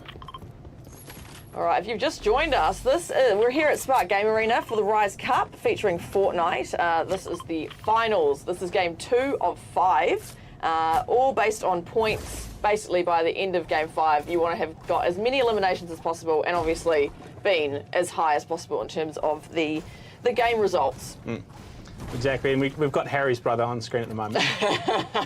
No relation. No relation. Not that Harry, different Harry. Oh, okay. Yeah.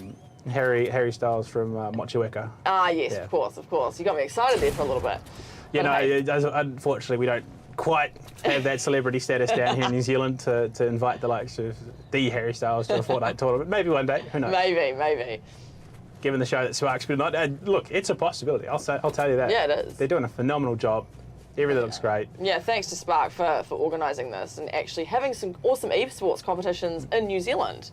Hopefully this is the, First of many many. more, yeah. Well, there you go.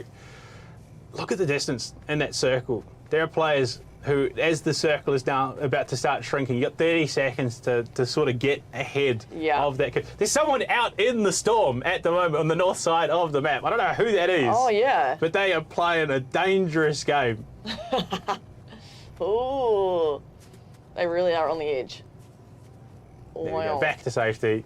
Yeah. You can just start to see people gauging where that storm is going to be. 10 seconds till we start moving. Right now, Crusades is about as far away as you could possibly be. Yeah, wow. Has the opportunity. He knows that he saw a player earlier, I think it was to the north of him there.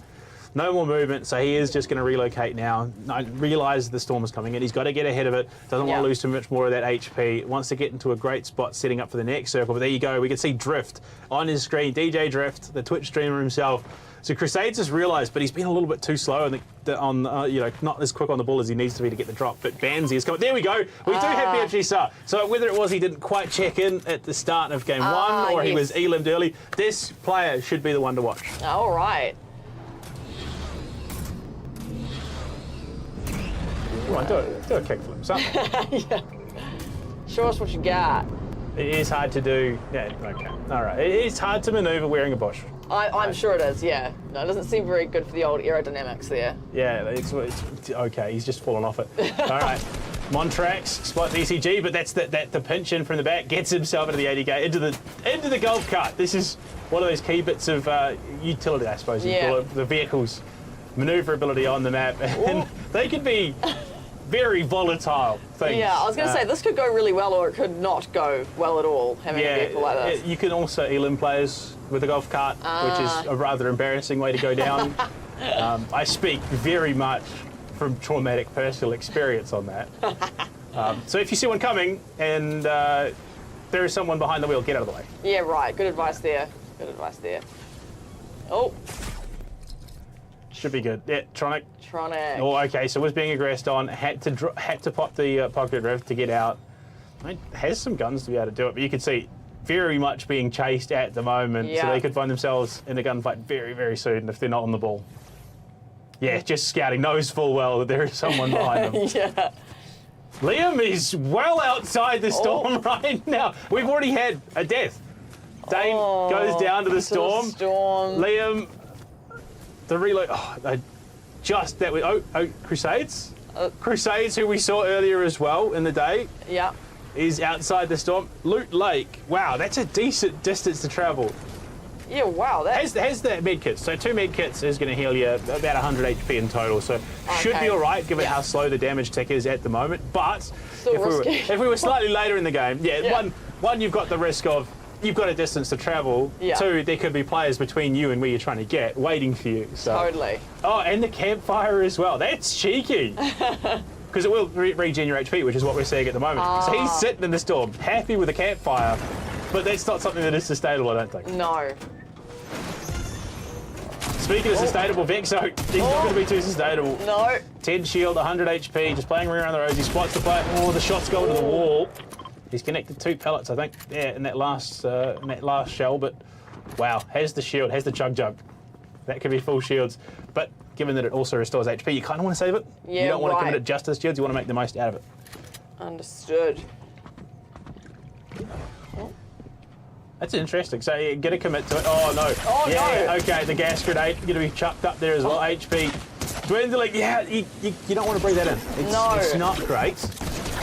And being hunted, Vexo, one of the top 3 contenders who had about round 2 qualifier, he's going to go back for the rear grass, gets onto the roof, 18 HP to Dream, looking at the map, trying to see where to go. The grapple gun, oh wow. Just the pocket porta fort, but knows he's being hunted, has to commit to the fight. This is not ideal at all. Oh, no. Yeah, the pocket ramp, not enough. And it will be Kasum, again, not the 6 player, the 6-kill player. Yeah, Sar getting wow. himself a frag, an Elam as well. So those players that we did think were going to show up have started showing up. Yeah. And we got 51 players left in game 2 of 5 for the Rise Cup, thanks to Spark. That's 2 in quick succession there for Sar. We are about to cross that halfway mark. Storm will be working its way in very eastern circle at the moment. Centralised around sort of Retail Road. But Hugh, again, another name that we saw pop up just a little bit. Yeah. This northern side over towards the Wailing Woods. This could get dangerous. You can see 4 players converging onto that north side of the circle. There's a fight going on there too. I don't know who blue and green are, but they're about to get third-partied quite badly. Blue's gone. Green should be taken out as well, surely. Who is that? No, Banzi. It's Banzi just sitting there. Got the kill, the frag onto one. Look, it goes hunted. Yeah, that's the one. You want that Elam as well. Oh. Actually, no, he didn't even get the Elam. The green player Elam'd blue, and now Banzi's on the hunt to try and get that third-party Elam as well. But it's a hard time. It's not easy at all, and Montrex not doing much the same. Pops up with the grenade, on the hunt to relocate, reposition, the shotgun's there, that's great damage out. That will be an Elam onto Mac Dino. Well done. 2 Elams for Montrex there. So that would be 8 extra points in the Rise Cup. Amazing. Give it that, what, top 40 now? A handful of extra points on top of that. Yeah. Nothing huge, but it all counts for that yeah, last it all really score, does add up. Yeah. Just sitting in the porta fort. Just curious. I mean, we have seen a slight pace up, I think, compared to the first game. There's been a few more scuffles, a few more fights around the map, but I mean, it's not, full court press aggression, which is how you want to do it. Yeah. Yeah, by the looks of it, it's almost like each game might get more intense, I think, more aggressive when they finally suss each other out. Wow, they're on almost opposite sides of the walls. Toxic there and Hugh. And right now, Toxic is just trying to use that third-person camera to try and figure out where this player is. Geordie's found himself Kasum as well, but that is, again, one of those front runners who's been incredibly good when it comes to the mechanic side of this game. Drops the porta ramp. Could be chasing, but Kasum just tucks himself into safety. Geordie's going to do the same. Yeah, look, doesn't want to overcommit, doesn't want to be punished for it. And Kasum's out. Kasum's read that phenomenally. He's just backed himself away, got in a better position. He's sitting on the high ground. Yeah. Geordie has no clue. He's still convinced that Kasum is inside the building right now.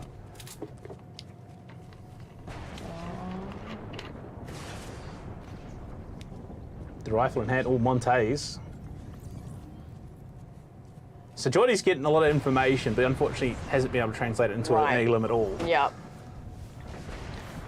I'm a Pacifist is still like, that's...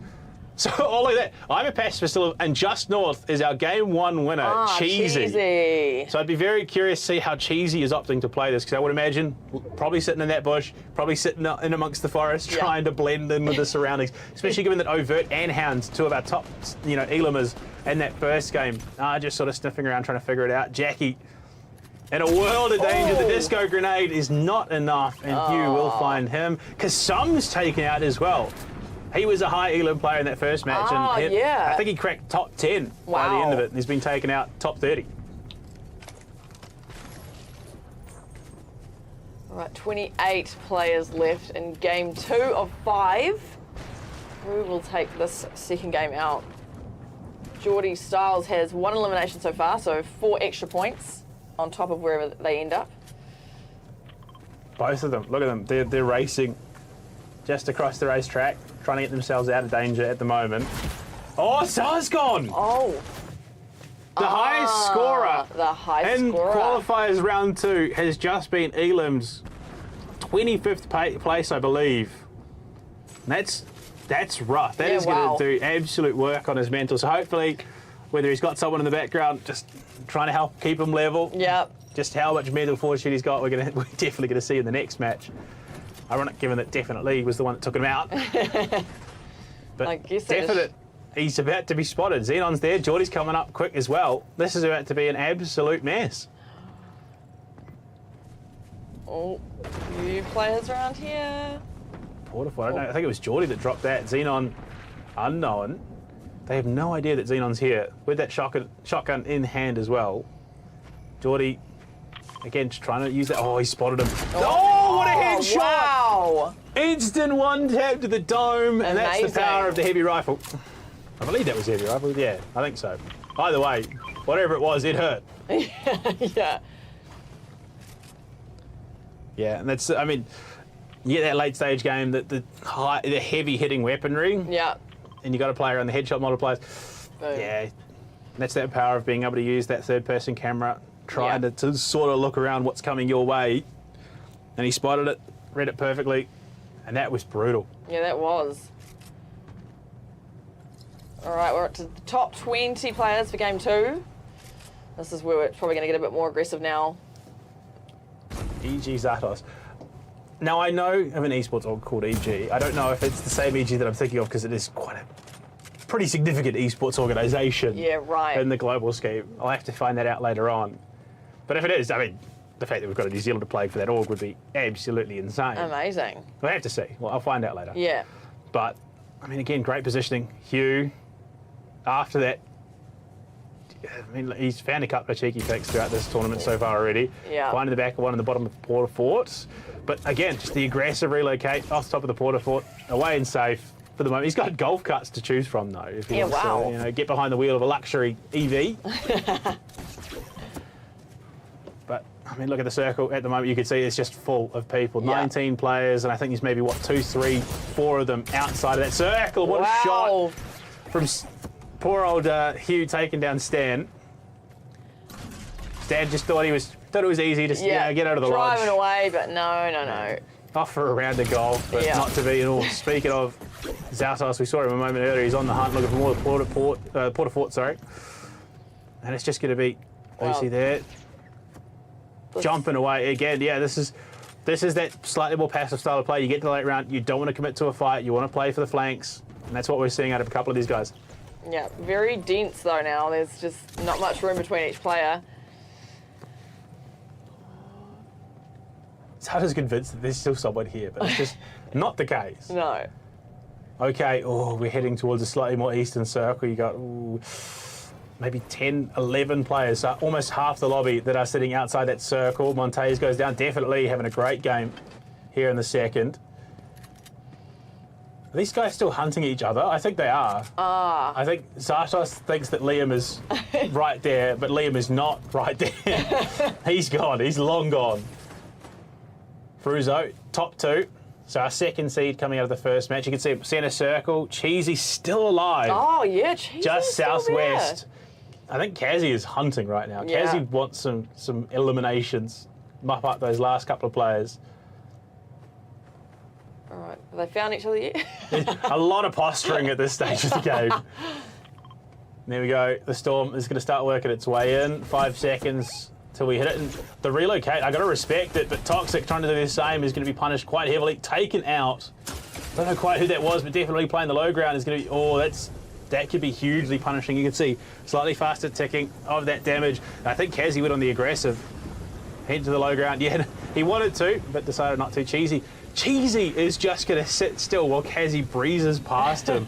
Cheesy's playing a dangerous game here. I know, but at the moment it's kind of paying off. There would be a number of people who would struggle, I think, to carry on in the tournament. We are top 15. Kazzy getting into a gunfight. Can he crack any higher? No, he can't. No. Cheesy takes him out. Oh, wow. That is not the gunfight that I expected. There we go. Cheesy's got 2 eliminations. He's not even playing the bush. He's got the mini porta fort there in pocket.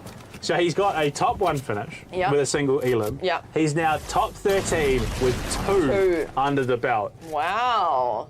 I'd have to go check the points on that one, but He's pretty good. This is unconventional is the word that I'll use in this situation. We do have a relocate. There are 13 players left, and that storm is about to shift towards the northwest of the Lonely Lodge at the moment. So I quite comfortably envision a number of players being taken out here if they're not careful. Cheesy is just below definitely right now, and Cheesy has no medipacks, nothing.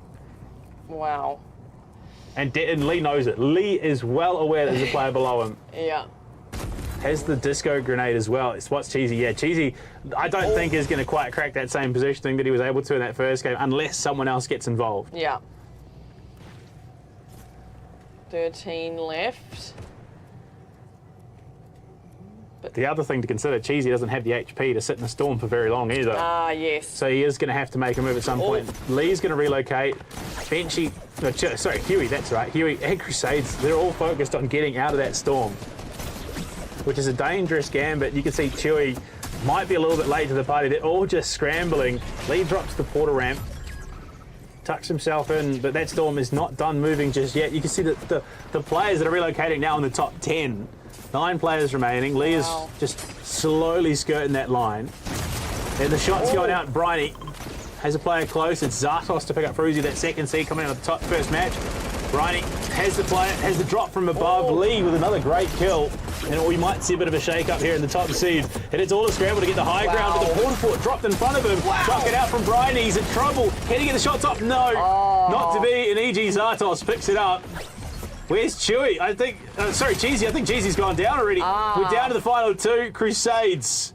Right now on the low ground. That storm. And EG Zartos doesn't look like he has the utility. I don't think he has shield. No, there we go. He has the Chug Chug. That's what it was. He was channeling. So he's full HP. He's ready to go. Crusades going to be lacking just a little bit here. Only the 50 shield spotted from above. Shots coming out. Crusades in trouble. This should be going Zartos' way. He's gone low ground as well. He's in the storm, just taking damage. Zartos surely picks this up. Surely the higher ground is gonna do them well here. For Anakin, down below.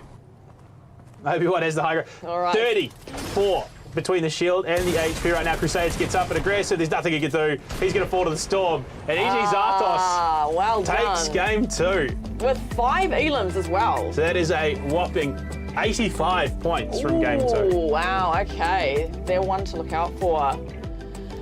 Wow, game 2, what are your thoughts? How different was that from game 1? Well, my big concern, so Daft Dummy, we saw him loot up in Absolute Storm in game 1. Didn't see him top 40. No. I don't recall seeing him at all in game 2. So one of the front runners really hasn't had the showing that they're looking for. Much like Saar from Built for Greatness Esports.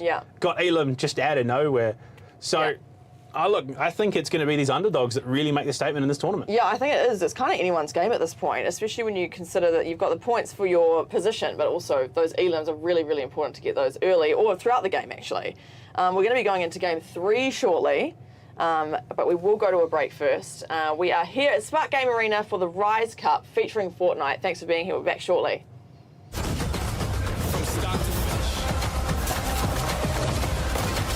Our time is now. Our time is now. We came to win it.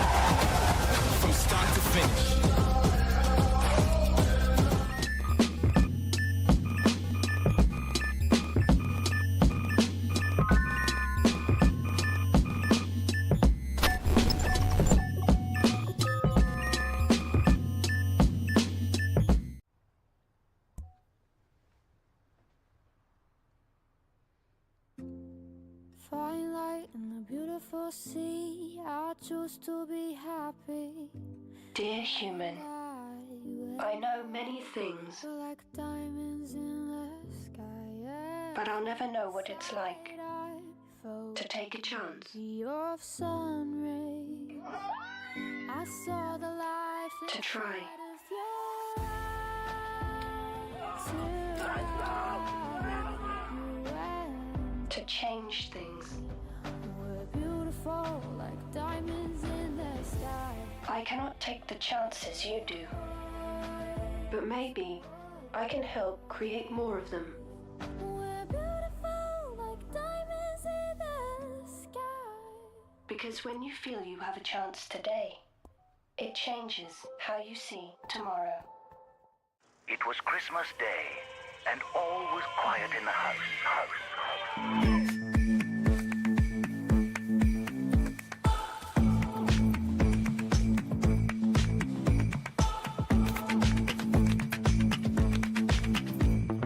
Shade like trees in the breeze, and play in streets, find our peace. Take everything as it seems, and make it all real for me. Don't mention the things you can't hold me back. Don't mention my freedom. Don't mention the things you won't hold me back. This is the right reason. Don't mention the things you can't hold me back. Don't mention my freedom. Don't mention the things you won't hold me back. This is the right reason. Don't mention the things you can't hold me back. This is the right reason.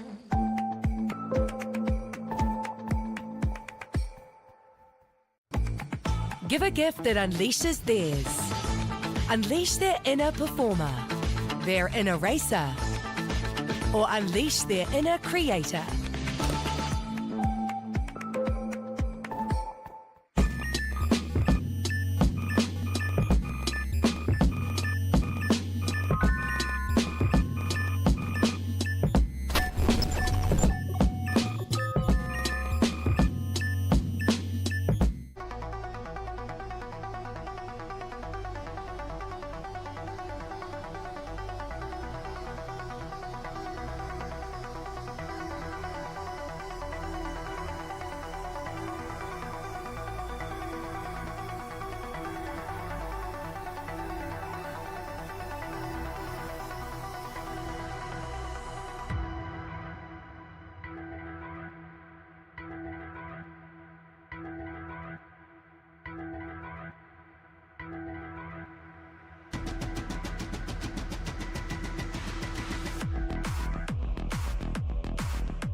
From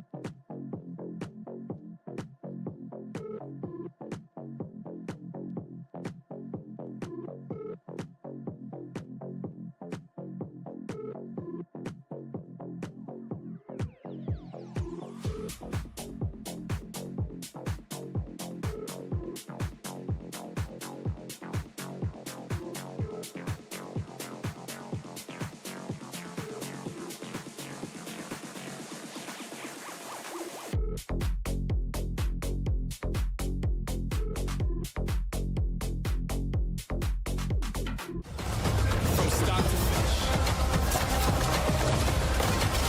Our time is now. Our time is now. We came to win it. From start to finish. Welcome back to Spark Game Arena for the Rise Cup featuring Fortnite. We've just had our second game and we've just heard we're going to be giving you more entertainment actually. We're going to go to a sixth game. So we've got more Fortnite coming your way. We're about to go into our third game though. What were your thoughts on the second game there? A little bit more in line with how I expected things to go. It was a little bit more Elam-centric. You had players like Kazi, like Saar getting involved. Saar, again, still quite an early exit from the game compared to what I expected him to be bringing, given those scores that he was posting up in the second round. But, I mean, you look, EG Zartos really, I mean, it wasn't like that first match where, you know, someone just sat in the wings, waited for their moment and then went for it. EG Zartos consistently involved in those gunfights, was consistently looking for Elams around the map. Totally. So that's the shift I think we're going to see for the rest of the series. 100%. Well, let's remind ourselves what these players are actually playing for. We've got a massive prize pool. Now, if you come first after the games, which is all points-based, you win $5,000, which is awesome. Second prize, $3,000. Third prize, $1,000, plus we've got spot prizes from Logitech and Xbox, and if you played across the 3 weeks that the Rise Cup's been going for, you're actually in the draw for those spot prizes too. It's not just the 97 players that are here today. So it's a pretty big pool. I mean, it's that also the incentive to stay involved. You're sitting here cheering on your mates who might have made it through to the next round. Exactly. Like, even scouting the competition for the next tournament coming down the line under the Spark Game Arena banner. So it's look, if this is the way that things are going, which look, I would imagine they are, Spark putting up a massive showing in their inaugural tournament. Yeah. The future's pretty bright. I agree, and I'm loving seeing some Kiwi-based esports here. So thanks to Spark for that. We are shortly going to go into Game 3. Any predictions? Do you think we're going to get more aggression now that we've kind of settled in? All that kind of stuff, maybe? I think so. That is the shift that we're sort of seeing, but there is a little bit of a lull through the mid portion of the map. Obviously, that Storm trying to, corral those players and start that conversation, which is unfortunately a bit of a violent one. But I mean, the likes of EG Zartos, that is a huge amount of momentum to pick up out of Game 2. Going into Game 3, he's going to probably be right in that. He's going to be keeping on looking for those Elams. I mean, what was it, 85 points? Yeah. So whatever it was in that first match, he's now propelled himself decently far up the leaderboards. I think the only problem that might occur is Cheesy also made it. I think it was top 19 at the very least. So he's still got some points rolling under the belt as well. So those slightly more pacifist players, the sneaky, smart gamers, they still got the players representing. Yeah, amen. Well, should we go to Game 3 now, eh? I think it's the one. Well, no, we'll wait around for a little bit. What do you think Cheesy might do this time? Do you think they're just going to do the same thing? Well, do you think it's working? Or if is it Cheesy not hit in working? map 1 and then Cheesy also hit in map 2, I think the safe bet is Cheesy will likely play that slow, slightly delayed game in Game 3. If he was to change things up quite wildly heading into Game 3, I'd be very surprised. Yeah, same. I feel like I align with Cheesy. I think if I was playing, I'd be the cheesy one. I would be hiding and then just trying to get my limbs right at the last minute. Who do you think you'd play like? Look, I'd like to believe I was like EG Zartos. Yeah. You know, just right in the thick of things, getting involved, Elams left and right. I think I'm probably one of those players that dies early on, getting a bit greedy, wanting that fight, wanting that, just giving into that hunger, and then just absolutely whiffing every shot and failing. I appreciate the honesty. Hey, before Game 3, we're just going to cut to a quick break. Thanks for the second round, but we'll be back shortly here at Spark Game Arena for the Rise Cup featuring Fortnite. From start to finish. Our time is now. Our time is now. We came to win it. From start to finish.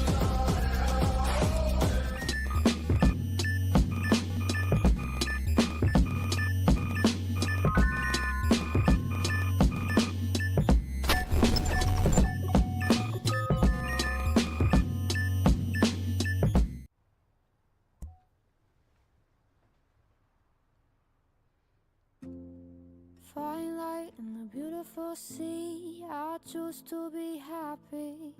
Dear human, I know many things, Like diamonds in the sky. Yeah. but I'll never know what it's like I felt to take a chance, of sun rays. I saw the life to try, inside of your eyes. Till you went. to change things. We're beautiful like diamonds in the sky.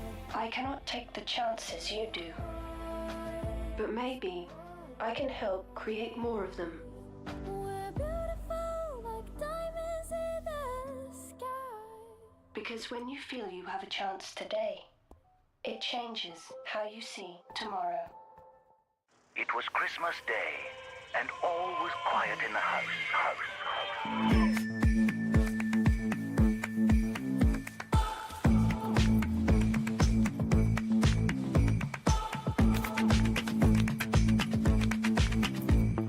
Shade like trees in the breeze. And play in streets, find our peace. Take everything as it seems and make it all real for me. Don't mention the things you can't hold me back. Don't mention my freedom. Don't mention the things you won't hold me back. This is the right reason.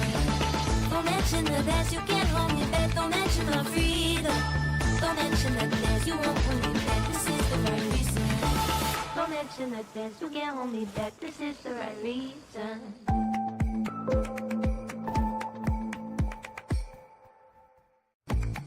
Give a gift that unleashes theirs. Unleash their inner performer, their inner racer, or unleash their inner creator.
welcome back to Spark Game Arena. For the Rise Cup featuring Fortnite, we're about to crack into game number 3 of 6. We've had 2 so far.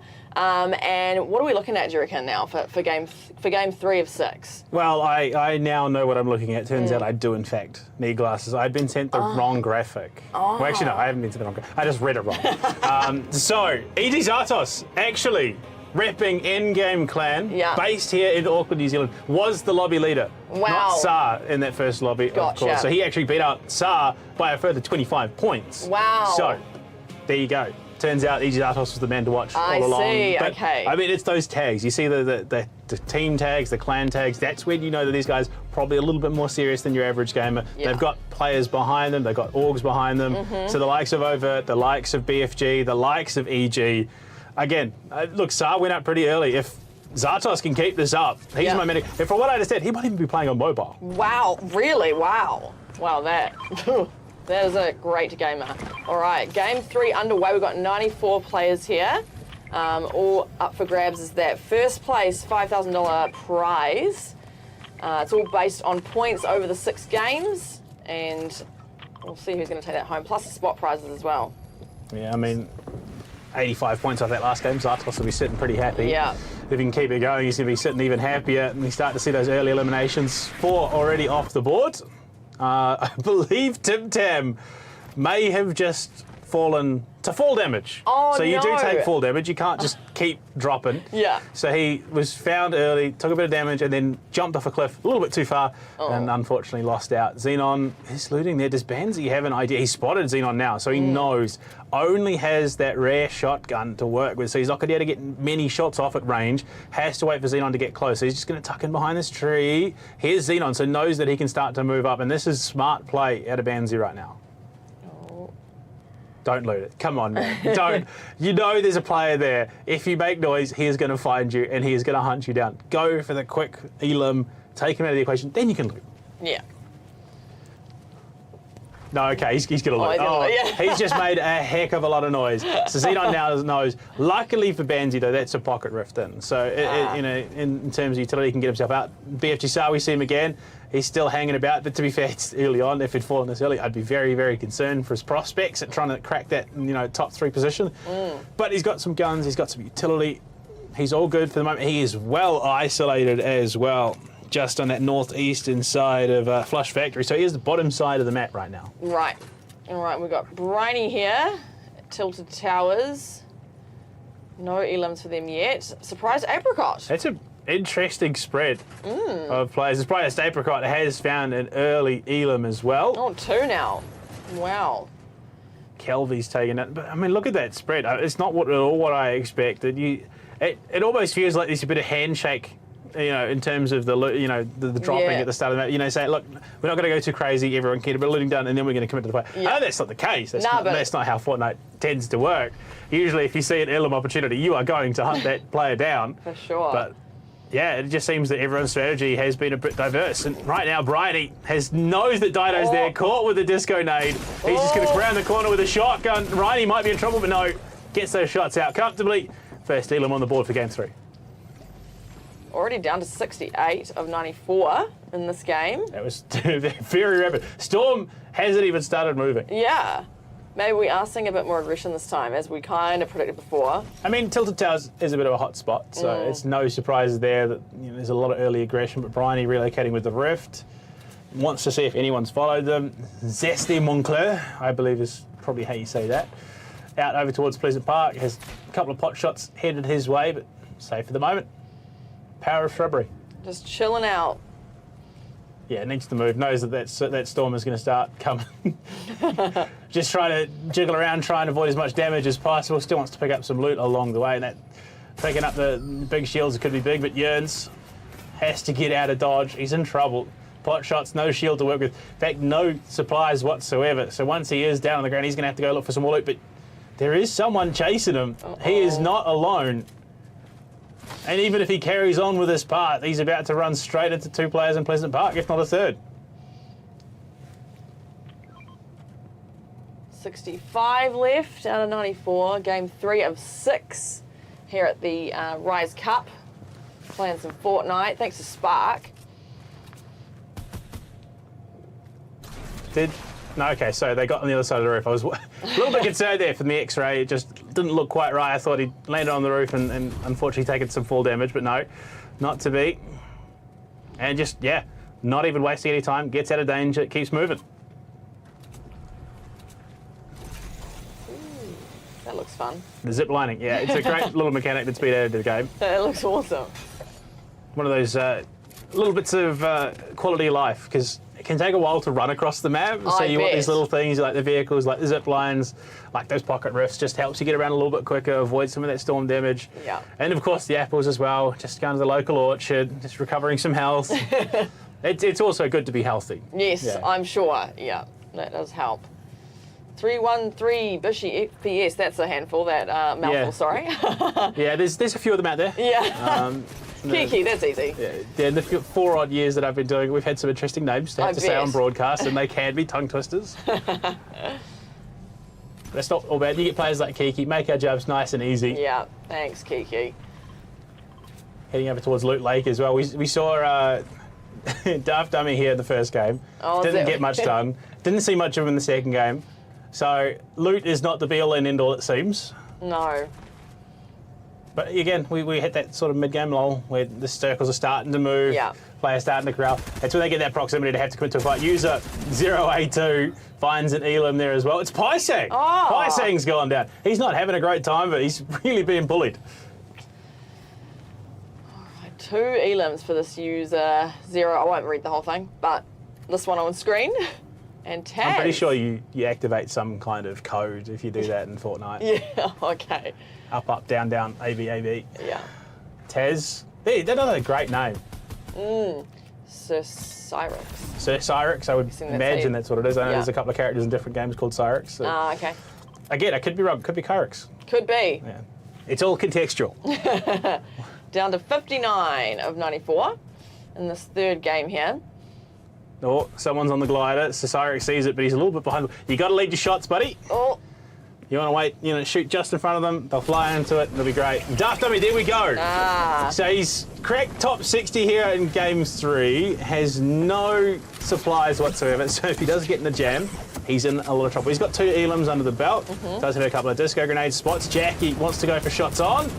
He's going to tap away at a few. Just that little bit of surplus shield there, keeping him well engaged in the conversation. But that is not a great position to be in. Dolphin, another player who found themselves in the top of the lobby in the qualifiers. I believe he was a top 2. Wow. And I think that second lobby. okay. And if you're just joining us, there's $5,000 up for grabs for first place and $3,000 for second, $1,000 for third. And the way it's done is we're playing a number of games. Points are given for eliminations, 4 points per elimination, plus where you position yourself in the full game gives you more points. So right at the end, we'll have a big tally of the points, and people will be going home with those prizes, which is pretty cool, thanks to Spark. So Cyrix has found the quad. So it's called a quad crasher. It's a quad bike with a jet engine and a cow catcher on the front. Wow, that's a lot to put on a quad bike. Yeah. I don't know if it's a tipping hazard Yeah. on hills. I know that can be a bit dicey there, but. Whatever the case may be, he's ditched it, knows that it is not quite there. Oh, Montrak's outside it, spots Panther, they're going to go toe-to-toe. Oh. Panther's just spent too much time mantling up on the truck, and Panther, Eliminated. yeah, Panther, you got to be a little bit more aware of the surroundings, because that mantling mechanic can be quite punishing. If you're too close to something, you start to jump up, the animation stops you from pulling your gun out. Yeah, and the chug in the back pocket, happy as Larry. Low kill game for Kazzy so far. I mean, look, yeah, there's still 55 players left. Yeah. We're only, getting in towards that third circle. But, part of me expected him to be involved more in these early fights. Yeah. 54 so we've had 40 eliminated so far in this third game. Where are we headed now? Into some sort of forest. Oh, now we're here with Jackie. And Daft Dummy, he's been taken out. Oh. Oh, no. All that time spent looting game 1. Yeah. Just the total non-appearance in game 2, and now in game 3, unfortunately, might be fallen. I mean, both of them are low. In reality, Daft Dummy could turn that fight around. True. If not, just relocate completely, allow for a third party. But I think he might be heading towards Agent Carlos right now. Oh, a cheeky little emote there on top of the Porta Fort. It's one of the interesting mechanics in Fortnite is you Yeah. can do these emotes, these dances. Yes, I've noticed and- that. And it is one of those mental aspects of the game. So you want to keep it. You don't want to get tilted, which is put off your game. You don't Yeah. want to get too far into your head.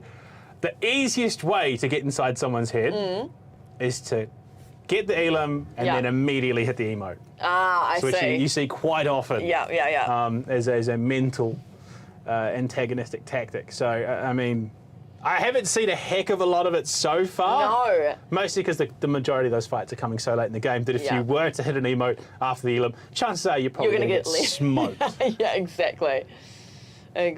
Although in a series like this where we've got a number of games, you'd think that sort of intimidation game with the old Oh, elim if I was, the likes of Kazi, if I was Sar, I'd be getting into my head, into the opponent's heads as much as possible. It's psychological. Yeah. At the end of the day, you want to be throwing your opponents off their game. You want to be tilting them. And speaking of tilting, DJ Drift has to get himself out of danger, tries to relocate. He's in trouble. He's going to hit wow. his second nade to try and get out of there, just on top of the porta port. Now he's going down. He's got the grapple. He's got a good bounce away, and he's getting the slide off as well. Somehow he's managed to escape danger there. That was close. Ooh. How he is alive is beyond me. Yeah, I don't know. Pika, what are they up to here? No elims for this game so far. The one thing is, so across, I think about 4 different titles now, I've commentated a player named Pika. It is really? such a common name. Oh, wow. Makes it all the more confusing when you go to a new game and say, is this the same guy? Yeah, is it? There's Yeah. no way. Absolutely no way. But I think, though, who I did just see was E.G. Zartos just off to the side. I think he's just behind Pika at the moment, who is trying to mantle. Oh, he's parkouring. No, it's another member of E.G., I think, Pug AU. Oh, wow. So the endgame clan repping hard here in the Rise Cup. Oh. Oh, buddy. Oh, buddy. Yeah, Agent Carlos down. Wow. 5 elims for Mr. User 0A2. Amazing. That's 20 points just in this one game so far for them. Wise Man is. I get the feeling that might be one of our OG players with a name like that. Yeah. We'll see. Montrax is in a fight. Wiseman Ezra decides to get involved. I think the old man. No, Wiseman. I won't give him the old moniker just yet, but it is leading that way. Those shots were not quite on the mark. It can get a bit hectic in those moments where you're trying to get the elim. All of a sudden, the players it's movement. It gets a bit chaotic. Just so I don't blame him. No. You're going to be hitting those shots. Speaking of Sart, 2 elims under the belt. Has probably, I think, the longest surviving game for him so far. Yeah. Ooh. And the quad crasher lands it, nails Okay, it. nice. Absolutely stunning. Beautiful work there. 44 left. Wow, those vehicles really can do a lot, can't they? Yeah, the power of a jet engine. Who would have thought putting a jet engine on farming equipment would be so potent? Oh, there we go. Toby on the iPad is another name. One of the top players in one of our round 2 lobbies. Yeah, wow. Again, I mean, if Zartos is in fact playing on mobile, That is. so who's to say that possibly Toby on the iPad isn't indeed playing on an iPad? Yeah. Although to say that, I haven't seen Zartos at all this game. No. So I don't know how well he is faring. He could be one of the 43. He could also not be one of the 43, having been taken down early. Yeah. Oh, DJ Drift. DJ Drift, he's escaped danger of the past. Can he do it again? Taz is here. Shots are on. DJ gets behind the tree, bounces up and away. How has he escaped death twice here? The man is a magician. No, can he do it? Not a grenade in the pocket. He's just trying to get up the hill. No, Taz takes him down. Long range shots with the AR. Well done. And that is why aim counts. Yes. Unfortunately, so does it count against him. Fruto, second set of the first match, got a single elim, then was taken out by the guy who eventually won it. I think he's a bit of a DBZ fan, if I had to hazard a guess. Just slow game, takes a couple of shots, going to get their shield back up nice and comfortably. And it's all seeming to corral over towards the Paradise Palms. Now we're in the southeastern side of the map. 39 players left now. Well, Hounds, low elim game for him as well. Yeah.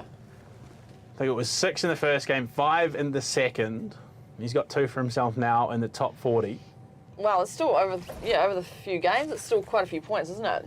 I mean, it's that cheapest. That's almost 48 points. Yeah. Which is, I think, a top 5 seeding, if I remember correctly, the points. Yeah. So that's still very impressive. Yeah, for sure. Hold on. Who's over by the lake? Oh. We have someone sitting middle map right now in the storm. He's finally starting to make his way. That was a very delayed push. Yeah. But he's got, I think he must have chucked out a rift there because he's getting some movement. That has to be the glider. Or he's found a vehicle. It's Crusaders out in the wind. Oh, and that was our second place game 2 play. What a legend. What an absolute wow. legend. Just, yeah. Nah, it's a bit of rain. She'll be fine. It's the most Kiwi thing I've ever seen. Yeah. Nah, it's just a bit of rain. Yeah. No worries. Hounds on the hunt. Okay, I don't know. Did he get in? He must have got an elam there. He must have. Oh, There here he comes comes. Look at him. Crusades. He's just happy as Larry. Just gliding his way, and there's Cheesy as well. Cheesy Man, hiding everyone's making an appearance. I don't even know if the one player we haven't seen is Zartos. Yeah. It's the most unassuming glider I've seen. Yeah. Just sitting there singing away. Oh, that's a player. That's Montrax. Buddy, that's a guy. You've got the guns. Do something about it. Montrax goes high. Crusades has just flown himself into danger. Uh-oh. Does he know? Has he got the... Okay, he's just going to try and get himself out and take some shots to the back. Or get himself tucked into a ditch. Safe for the moment. Oh, and meanwhile, it's Beanie Boy to go down. Oh. So it's Surprised Apricot. I've seen that name pop up a couple of times. Yeah. I saw them early on. Yeah. It's 5th Elam now. Wow. Surprised, maybe not so much. Unsuspecting might be more... Yeah. Okay. So now, surely we get like a ruling on this. The guy's name is I'm a Pacifist, and he's just got an Elam. Surely that's against the rules, right? Yeah. Like you can't advertise yourself as one thing and then be another. And then, yeah, totally. Oh, yeah, Surprised Apricot, that's... Maybe that's the play, like, I'm not here to I'm fight, not here and to then fight. you guns out blazing, and Yeah. all of a sudden, that's the tactic, that's the game plan. And Yeah. that's what I was talking about, hit the disco. And then I think he's just, no, never mind. He's hitting the disco on himself. Oh. There you go. Yeah. I mean, got a kill, started looting, said, oh, look, I can use this, throws it down. Bit of a delayed emote, but I will count it. We'll count it. 33 players Oh, remaining. here's E.G. Zartos. He's got nothing in the pocket, no Elams, but he's got shields to burn. He's following you. The man is just hunting right now. Oh, look at them go. It's like a wilderness documentary, Zartos, moving his way to the wasteland. Hugh in trouble, jumps around the cactus, but it's not enough. And just for context, so the guy's name is Hugh IWNL. IWNL stands for I Will Not Lose, which may not be the case given how things are not going his way. Zartos, yeah, look, okay, valiant effort, but there's no need to chase, there's no need to get greedy. All right, 32 players left now. Montrax, 4 eliminations for them. That's pretty good. That's 16 points for the overall score for later on. But we can hear the shots going out. There's utter chaos right now. You can see multiple players just in the vicinity looking for shots. So something that we didn't touch on. So with the mini shield potions, you can only get yourself to 50. To get beyond 50 shield, you need to use the bigger one. So unfortunately, just because he's got that shields in pocket, he can only use those once he's taken damage. So I see. those that may not know it, not everyone's an expert on Fortnite. Yeah, like us. Yeah, those little anecdotes that you're teaching everyone, great.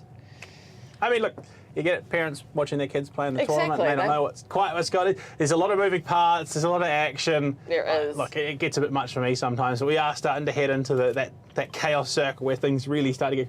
Kiki is very high up right now. Yeah. So on these mountains, on these hills, they've got the Porta Fort. So elevation on top of elevation. Yeah, wow. Can't get much higher than that. All right, So DC. I'm a pacifist.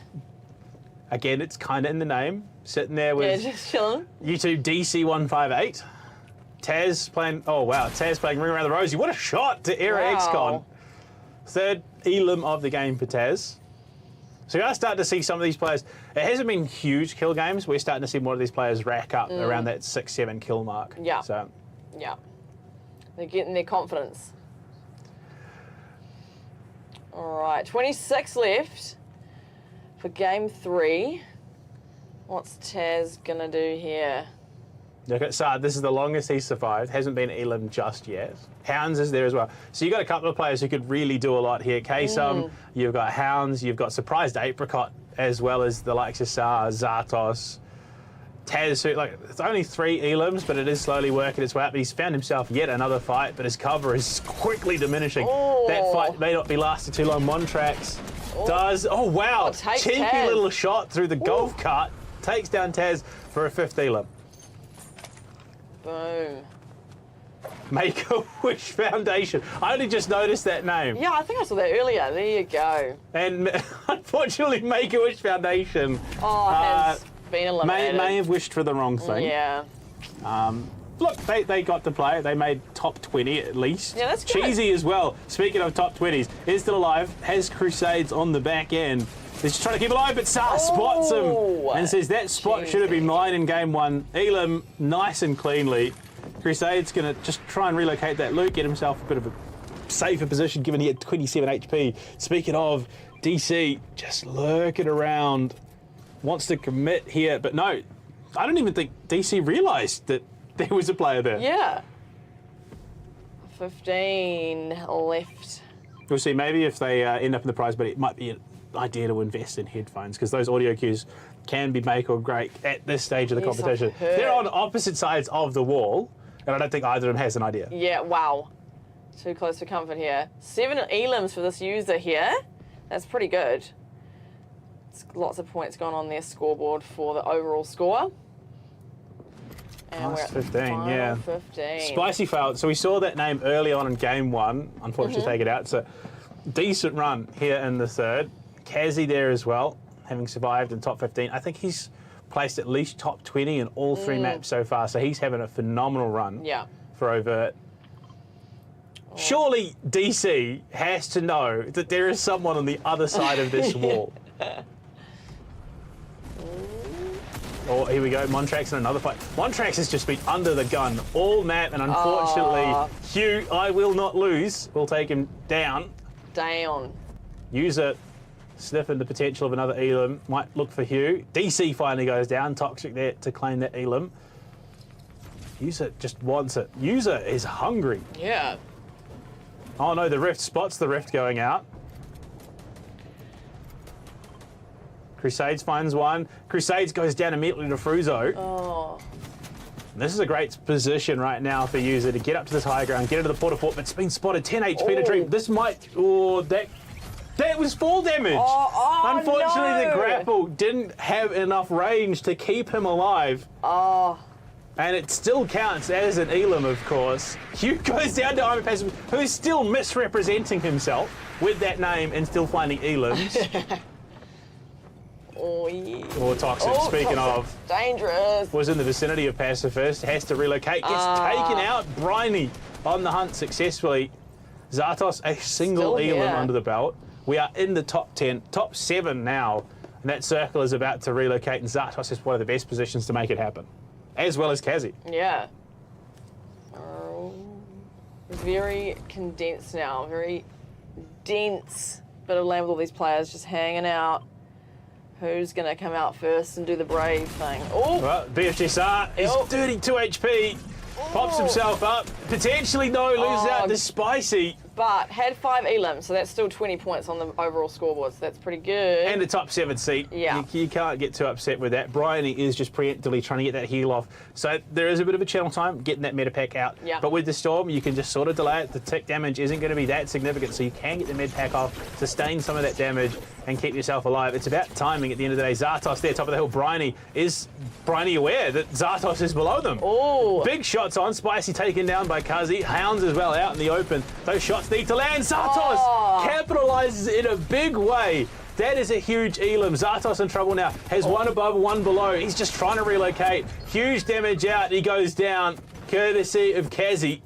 3 left, in game 3. Oh, what a rift in the pocket from Kazi. Gets himself out, but he's got to find a position. Gets onto the zip line. Is going to get behind the tree. Has the porta fort. Finds the kill.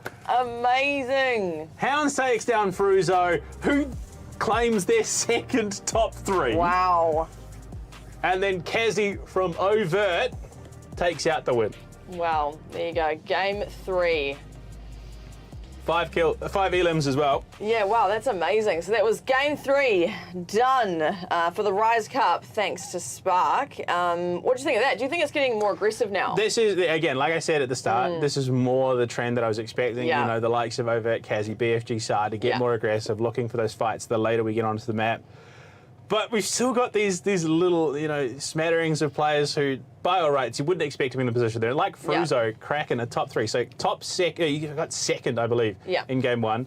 Top 3 in game 3 now. So the points are starting to roll. But then we've had user 2A0. It's a bit of a tough one to get through. But 7 elims that match. See, that's a lot of good points, isn't it? It really could be anyone's game at this point. It's all down to elims, but also where you score in the whole game. We've got 3 more to go, but we're going to go to a break. We'll be back soon for Game 4 of the Rise Cup, thanks to Spark. From start to finish. Our time is now. Our time is now. We came to win it. From start to finish.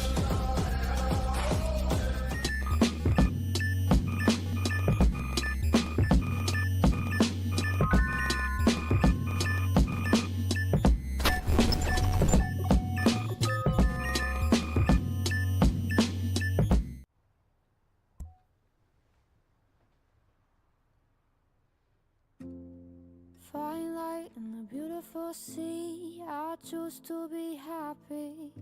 Dear human, I know many things, Feel like diamonds in the sky. but I'll never know what it's like I felt to take a chance. your sun rays. I saw the life To try. inside of your eyes. To change things. We're beautiful like diamonds in the sky. I cannot take the chances you do, but maybe I can help create more of them. We're beautiful like diamonds in the sky. Because when you feel you have a chance today, it changes how you see tomorrow. It was Christmas Day, and all was quiet in the house.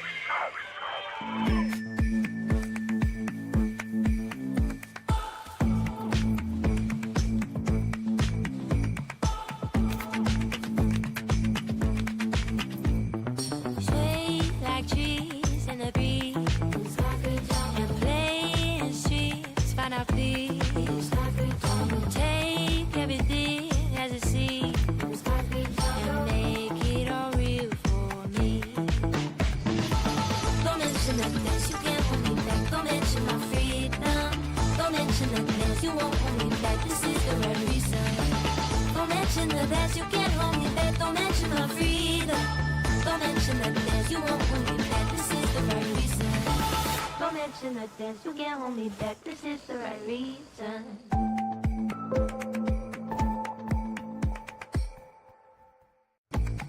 Give a gift that unleashes theirs. Unleash their inner performer, their inner racer, or unleash their inner creator.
start to finish.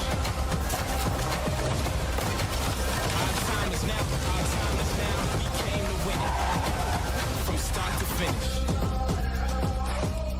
Welcome back to Spark Game Arena for the Rise Cup featuring Fortnite. We have played 3 games so far, and now we're about to go into game 4. How are you finding it? Look, it took a bit of warming up. Game 1 was a bit slow. Game 2, a little bit faster. Game 3, we're starting to get there. I think, you know, it's a case of maybe players weren't quite as warmed up as they'd like to. I'd say that, but these are Fortnite gamers. We know they're always warmed up. They're always ready to go. But it's taken these guys to get back into their right competitive mindset and start playing the game that they know the way that they're comfortable to play. So, look, we're starting to see those guys repping the clan tags, repping the orgs, come into the fray. I mean, Overt Kazi with a heck of a game. Yeah, I know. All right, well, here we go into game number 4 of 6. Now, for the players, they want to get as many points as they can through eliminations, which is worth 4 points. And then where you're positioned at the end of the game, whether you come first to second to third, etc., you obviously get more points. So a win is 65 points. Here we kill. Eerie Elam on top of that, 4 points, of course. So 15 Elams in a game, and is essentially taken first place. So if you can keep those Elams rolling, I mean, you work through it. We're game 4 now. So if you work out, 6 Elams every single match, that's another 20 Elams on top. That's 80 points, which is absolutely massive in terms of the overall standings. Good chance to get to see some of these newer names. Well, I say newer names that have been in the competition that unfortunately haven't had their chance to stand out because unfortunately they get taken out quite early looking for those aggressive plays. But, I mean, we got to see a couple of those other names. We saw, I believe it was Zartos just off in the wing, so you can see him now actually on Log B's screen. So there are a few of them. Zaki as well, another top contender. Unfortunately, a bit quiet so far in the main run of the tournament. Hounds picking up an early Elam to start things off. Already 3 gone. TTV Sharks, 1 Elam so far. So those that may not know, probably I'm assuming more the parent side of things. TTV, Twitch TV, which is a common streaming platform. Yes. So that's he obviously does a bit of streaming, hence the name. I see. Bit of a content creator. So they tend to be more on the casual side. Speaking of another TTV, Twitch, DJ Drift is found here. He was an absolute menace in game 3 and is really hounding him. This might be another Elam, and it is. DJ Drift, it was a near missed opportunity though, yet to be careful. And immediately assumes shrub mode. Inside the house. All right, 12 gone already. Oh, no, 13. Another in-game clan member takes down Joseph. Kingston, who, look, had a decent showing in the first couple of games. Really just quietened off, taken out by Banzi, another player who was, I mean, look, I think he was a top 10 contender in his life. Oh, Kazi's gone early. Wow. So the winner of game 3 has been Elam'd in the first 20. Wow. Gutting. Well, it means that someone else, of course, now has to win. Yeah. I mean, it provides another opportunity for E.G. Zartos, repping the in-game clan, to find himself his second win of the day. Daft Dummy, who, look, the guy, little bit of a loot goblin. He was doing really well in terms of what he had in the pocket. Unfortunately, wasn't able to translate that into much in that first game. Has been rather quiet since. Kasam consistently been in there in the action. We know he can put up at least, 3-4 Elams per map. So he's been getting the numbers, has been lasting quite long. Daft Dummy looks like he wants this fight.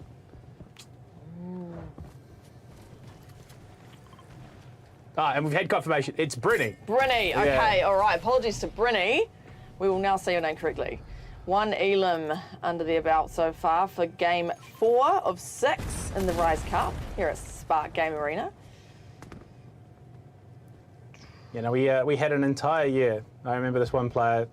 So it was spelt AP, so 8. We called him 8 for an entire year. Oh, yeah. Until the one Malaysian caster on the team messaged him and say, hey, isn't that in Malaysian, it's pronounced Ape? Oh, of course. So for an entire year we'd been calling him Ape. Oh, no. And he was just too polite to say that actually it's not that. So we finally figured it out. He's been playing on the international stage. People know who he is. Cheesy though. Oh, Cheesy. Despite finding victory in game 1, is done.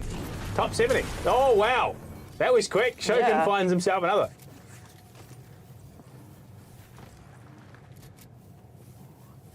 66. We've had 30 elims so far already in game 4. And we're still in the first circle. So Yeah. it's been a lot more scrappy here in game 4. Yeah, everyone's sort of got to know each other now and they're just going straight in for the eliminations now. We've seen how that's worked for Kazzy, unfortunately. Because some taken down as well. So a lot of these high-impact players that we've seen show up early on have gone. Saar taking down DJ Drift, who won that fight not too long ago. But Saar, I mean, you'd expect him in this situation to come out top. Has Hefner, Hugh, I will not lose his cousin. Again, no relation. Has found Make-A-Wish Foundation. That's such a rough name to be running and being hunted like this. Oh, no. Oh. I think he spotted him, yeah. So Make-A-Wish knows that there is a player on his heels. And he's forced off Has for the moment. 61 remaining. Has, I think, wants to smoke. Actually, Carlos again. And that's our user 0A2. Who, I mean, 7 elims in that last match before being taken down finally. The reign of terror over. Knows that there's a player there. Utilising the third person cam. Unfortunately, is shooting the wall. That is the danger of the third person cam. It doesn't quite perfectly align with where your weapon is aiming. So you do find yourself shooting into the wall sometimes. Yeah. Power of spatial awareness. Yeah. No, he just doesn't. Decides he doesn't want the smoke. Gets out of there, playing off the low ground. It's not a great spot to be in. Finds himself a chest though. Oh, and a portaloo it seems. Lovely. Who knows? Loot could be found anywhere. Yeah, it seems I'm not that saying way. go looking in that situation, but in Fortnite it can be anywhere. Bombastic Baboon. That's not a name that we've seen. No, it's not. So some screen time for BB. Oh. Might be short-lived as Izzy again. Oh wow. Okay, the disco grenade. This is dangerous for Izzy. He thought he had the drop, and all of a sudden has to drop the porta fort. Wants to go for the nade, clears out the wall, and Izzy is gone. Oh, well done, Bombastic And that was one of Baboon. those top 3 contenders in the lobby, so it would have been a top 12 player coming into this competition. And Mumu on Milk. Another player that we really haven't seen, who also took down poor Kazzy early on. So I said, it's the underdogs, the dark horses of the competition that are really starting to show their colours here in Game 4. And it's impressive. It is. 40. Oh no, user's gone now. Agent Carlos won that fight. Wow. Already lost 40 in this game. That's technically not a backflip. He went forward and then back. So it might look cool. Unfortunately, I have to say, it wasn't. No style points there, unfortunately. No. But great for relocating. So Bombastic Baboon is now going to get a primo spot. This is what we call carpooling. I was going to say, there's 2 players here. What's going on here? So this is Uber Pool. Oh, no. Oh, wait, so are they working together or against each other? I'm not sure. Maybe handshakes, hey, look, I'll get you this far, and then you're on your own. I think that might be... Wow, Mumu Milk. Woo. That is elim number 4. This is the player that took down Kazzy and has now found 3 players on top of it. Wow. So either they'd been elimed maps 1 through 3 early on, or they've finally logged on. Yeah. Here's Pika back with Pika. 1 elim. Now running from the Bombastic Baboon himself, using that grapple plunger as best he can. Has to be careful though, because if you end up in the water, that's you can't swim. Right. You can't swim in that water in There's particular. no floaties or anything you get to put on? No, unfortunately. And you got to be careful with that fall damage, because sometimes you bounce off the cliff a little bit odd, and it just catapults you sideways into the drink. But no, there's the pocket rift down there, so he's going to be able to get up for the moment. Brynny back in the action. Sitting just on the fringe of that circle. Oh, yeah, well on the fringe there. Wants the fight, knows that there's a player below him. Yeah. Could bag a second elim. Hound's there, second elim for him as well. Just chilling in the woods right now. Chilling in the woods. I've found in the last, 4 games, at this stage it sort of goes a little bit quiet for a bit. It's that sort of mid-portion lull where people are more focused on relocating rather than committing to those elims. But It's just about playing for that longevity because the longer you're in the server, the higher points you're going to get at the end of each game. And speaking of points, Brenny might find himself in a bit of trouble. Thought he had the high ground. Turns out someone else had the higher ground. Spots the player, so knows that he's there. Doesn't have any of those supplies to get the shield or the health back up. Neither does Moo Moo Milk at the moment. Yeah, 5 elims. That's amazing. And considerably early compared to it. And there That's he what I mean, goes, yeah. found the Medipack too. So the med kit will get him nice and healthy. Zesty's about to find some smoke, and he does in the bathroom. Yeah, it's where you check your corners. In-game clan, repping big. Yeah, you got to check your corners. You got to check your corners in this situation. Yeah. It's one of the core rules of any FPS and third-person title. First-person shooter, obviously. But you got to check your corners, and yeah. Wow, that's some great loot there for Brenny. Has the Chug Jug. That's an OG crossover for an OG map. And EG Pug AU, Pug Gold, is going to be healing up, getting those minis going. Sees the rift, going to take the rift. Relocate. Whee! Yeah, there are some parents who will be watching their kids playing, and they will understand wholeheartedly what that is. Yeah, it's very fast-paced, isn't it? Yeah. 49 left out of 96 in game 4 of 6 here at the Rise Cup, featuring Fortnite. Thanks to Spark Game Arena. That first place out of the disco grenade from Brittany. But there's a player on the hill. Oh, Brittany's in danger. He's got 13 danger. HP. Does just get the elim on another player we haven't seen much of. Yeah, wow. I believe it was user 156, but Brittany does not have supplies, so has to, desperately relocate, try and find a medikit, some shields, something, anything.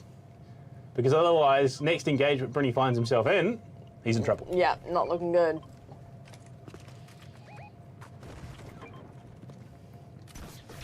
He's going to have to relocate. That's a huge opportunity for him. Needs to definitely get out of line of sight. Ooh, 7 HP. But he should get the shields back up at least. Actually, no, that's a Chug Jug. He's going to be full. He's going to be happy as Larry. Oh, wow. That's a tree. Yeah. Bex of the cutie. So we are starting. Oh, no. Brinny. Brinny's Just gone. Taken out at range. So we are starting to see some of those players who we expected to do well starting to show up the later we get in. Air XCon has consistently put up numbers throughout those qualifying tournaments. Bombastic Baboon just going for a cheeky hoverboard. Oh, the double backflip triple and lands it. That was fun. Star points, but unfortunately they don't qualify towards tournament points. Ah, well. Look, maybe he could put it into a sick clip montage afterwards. Yeah, exactly. All right, 50 players eliminated so far. Only just over half the players gone. We've still got a bit to go in here in game 4. Oh, Bombastic Baboon. See you later. The power plays coming out of the Haz and Make-A-Wish. What's Agent Carlos up to here? Hiding up quite high. It's in the name. Agent Carlos doing secret agent things, just sitting on a crane, waiting for comms from Q or M or whoever it may be. That's probably showing my age there, but just waiting for the go. There is a player below them too. I believe that might be Log here. No, it must be another player because he's next to Wise Man Ezra. A bit of hiding going on here now. Just had confirmation from the obs. Wise Man Ezra, living up to the name, just taking a moment to centre. Yeah. Listening to the ways of the world, the scenes around him. I don't know, he's just sitting there, he's just chilling. Just chilling. Yeah. And obviously in no hurry to get anywhere. No. Same with Log B there, just chilling out. Blind OTP. It's another name that showed up in one of those top 3 players in our lobbies. He's second behind Toby on the iPad in that lobby number 3. Wow. Unfortunately, no elims and a rather quiet showing so far. Yeah, we've had Vexo the QT is eliminated by Make-A-Wish Foundation. 44 left. Oh, yeah. Got the old hedge inside a shed. Hedge in a shed? Hedge in a shed. I mean, look. It's got a ring to it. It depends. I mean, if you're at a garden centre, it would make sense for a hedge to be in a shed. Yeah. Again, Fortnite, not so much. No. EG, in-game clan for Pug AU. I don't know if Zartos is still around. 43 players. So again, like you said, that quiet period, that fall off in the mid portion of the map. Yeah. I could not, for the life of you, How tell do you. How do you pronounce that? If I had to guess, I would say Rizzoli. Oh yeah, that's a good guess. It's Yeah. quite common X in for an O or a vowel or something like yeah. that. But Or is it a silent R at the start? Who knows? Is it? it No. could also be backwards. Yeah, So true. a lot of gamers will flip their tag and run it backwards. This one's easier. Exo Hounds. Yeah. 2 elims in this game so far. Still 43 left. Everyone seems to be hiding at the moment. They're really Yeah, strategizing. again, I think it's figure out where the next circle is going to be going, and that's when you start to make those moves. Yeah. He did realise that there were players close. So Spicy Failed is in front of him, and he's always going to spot him too. Hound has the drop, but doesn't go for the shots. That's trigger discipline. That is impressive because, I mean, you go for that fight, reveal your position, there could be someone deeper out than you are, all of a sudden you find yourself in the crosshairs. So once a little bit of security, once that circle has stopped moving, and that's when you commit to the gunfight. Yeah. But you also don't want to be taking this much HP in the circle with no meds whatsoever. Only has the shields. Spicy is going to be just inside the circle in that building. Hounds could be in trouble because that door is right there in a great spot for Spicy. If Spicy pops that door and looks to get shots on, Hounds could be in trouble. That's a great relocate. Realise that there's a chance, and Fruzo is now going for a hunt. Pops the rift. And so Hounds realises here's the door pop. He's going to take to the skies as well. Look, it's a bit of a day for it. I don't blame him for pulling out the surfboard. It was phenomenal in Auckland today. Oh, poor Blind. Oh, see you, Blind. Definitely. Again, making a bit of a resurgence here in Game 4. Made it a definite showing in Game 2, but quiet Game 3. Moo on Milk has not picked up another elim yet, unfortunately, but has eyes on. Gets some great shots. Unfortunately, because of the way the third-person camera works, it's not great for us, but what can you do? You make the most of the situation. It's just the way the game works. Exactly. There you go. Look at the circle. You got a few vagrants lingering out in the fringes. And that's the power of this close edge of the storm, because it'll be the last bit to start moving. So you can play that close edge. You got a lot more time to work with before you have to push into the circle. So you can just linger there, try and find some flanks around the outer sides of it. And speaking of flanks, definitely, and Pika.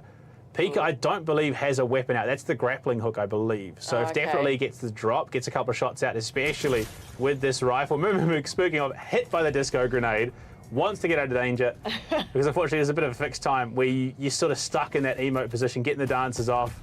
Spots the rift, definitely down. So Pika won that engagement. Yeah, wow. And that's where, you know, in this zero build game mode, it can be so punishing. You turn away from a second, it's all it takes. Yeah. The player steps out, gets eyes on you, starts shooting, and then you're in real trouble. Yeah. Pika, refueling there. Stay hydrated, that's key. Stay hydrated, yes, of course. Holly Hedges, 2 elims. Haven't seen much of Holly, but again, another top 3 competitor. Yeah. So these top 3 players, so we've got 5 lobbies going. Top, I think it was, 19 from each lobby made it through to this stage. Yeah. And a lot of these top 3 competitors from each of those lobbies, I mean, only a handful of them have really made a standout showing so far in this competition. It's Snow Lizzie. Snow Lizzie? Is that how you'd say that one? Snowsley, it's Snow. We'll go with that. Pika outside in the storm, takes shots. We'll have to pop that porta fort. We'll get the nade out for the relocate as well. And that's great. Knows there's a playable on, but oh no, it's just a position switch. There we go. Zartos is still in fact alive. Oh wow. Does Pika have an idea? Okay, so he's going to drop a porta ramp in his zone as Zartos look to aggress. He's going to clear out that wall. Obviously, now no build, you can't replace that. So yes. Yeah, so that's the problem. You might think you're safe, you might be used to it. And Dave taken out by Haz coming up in the wings. Who's going to win this showdown here between Pika and EG Zartos? I think Pika knows he's got to relocate. Actually, no, he's got another porta fort in the back pocket. I just saw that. So he resets himself. Happy as anything. He's taken some damage though and doesn't have the supplies to get himself back. Yeah. Knows that there's players behind him as well. So Pika is in one of the worst spots you could possibly imagine right now. So has to hope something breaks his way. I just don't know if it will. Yeah. Does have one more porta fort though, so if he does desperately need to, just drops that at his feet, resets the building once again. I see. Both got 2 elims this game each. That is 8 points on the overall scoreboard for themselves. That's actually a pretty solid pickup, getting the shotgun upgrade. It's just that little bit of extra damage. Zartos can take the time, replenish his shields to full. There are a lot of players out in the fringes. The Storm is going to start moving in less than 30 seconds now as we crack top 25. Moo on Milk taken down, who was a front runner. And it's all just starting to come apart. Some of our top players, top contenders in this tournament, losing their lives, top 25. Panther in the sky as Era XCon going to be taking those pot shots. Will chip away at that shield, but the reset of the glider, it's a great little mechanic to be able to juggle that glider. Gets you a little bit extra speed, gets you the relocate. Panther now has Era's number, who realizes I am in danger. Speaking of danger, so's Toxic. B-Dude finds himself Elim number 3. 17 left now. And game 4 of 6. This is where the chaos starts to ensue because you got sporadic gunfights around the map. Panther does just get the rift out with 5 HP and a dream. Yeah. And he will be shot into the sky by Ericsson, who had his number that entire fight. Buddy, that's a guy. That's a guy. You saw him. Come on. Unfortunate missed opportunity. That would have been an absolute freebie for Era. He's got 1, 2, in fact, below him. Down to 12 now. Sarkrak in the top 15. But you've got some pretty heavy hitters at this stage. You've got 2 members of Endgame Clan, in Zartos and Pug-AU. Yeah. You've also got BFG Sar, who's finally cracked it in, and he looks like he might even get himself a top 10 finish here at the moment. But Zartos knows there's one nearby, gets shots off, will crack some of that shield. It's a pretty dangerous corner though, keeps himself in it. Now the hunt begins. RZX now in trouble, but Shogun is the one to go down. Zartos doesn't lose any HP or shield, which is huge because he now can turn and burn onto this fight. No! Wow. What? Oh, it's Liam. Sorry, I was confused. I thought they were in the same place, but no. They just looked similar. Top 10 now, 9 left. RZ is in trouble. He's been spotted on the side. Oh no, his grenade's coming his way. Sorry. A lot of audio cues. And Era spots him again. That same position. Yeah, that's a tree. Oh, see ya. They're not bulletproof, unfortunately. Fruzo has cracked another top 5. Oh, wow, yeah. So he's had a top 2, a top 3, and he might just get it again. Wow. He's just tucked in there. He's got the 1 Elim. He's got no supplies, no utility.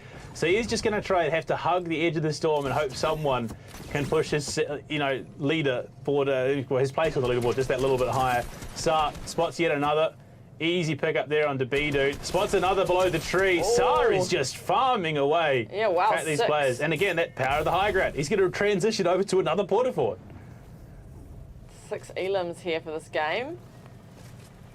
24 points just from the elims for BFG Sar. And they're going to be in the top 7. So that's going to be a high-scoring game for BFG Sar. Yeah, that's massive. Yeah, we've got 7 left.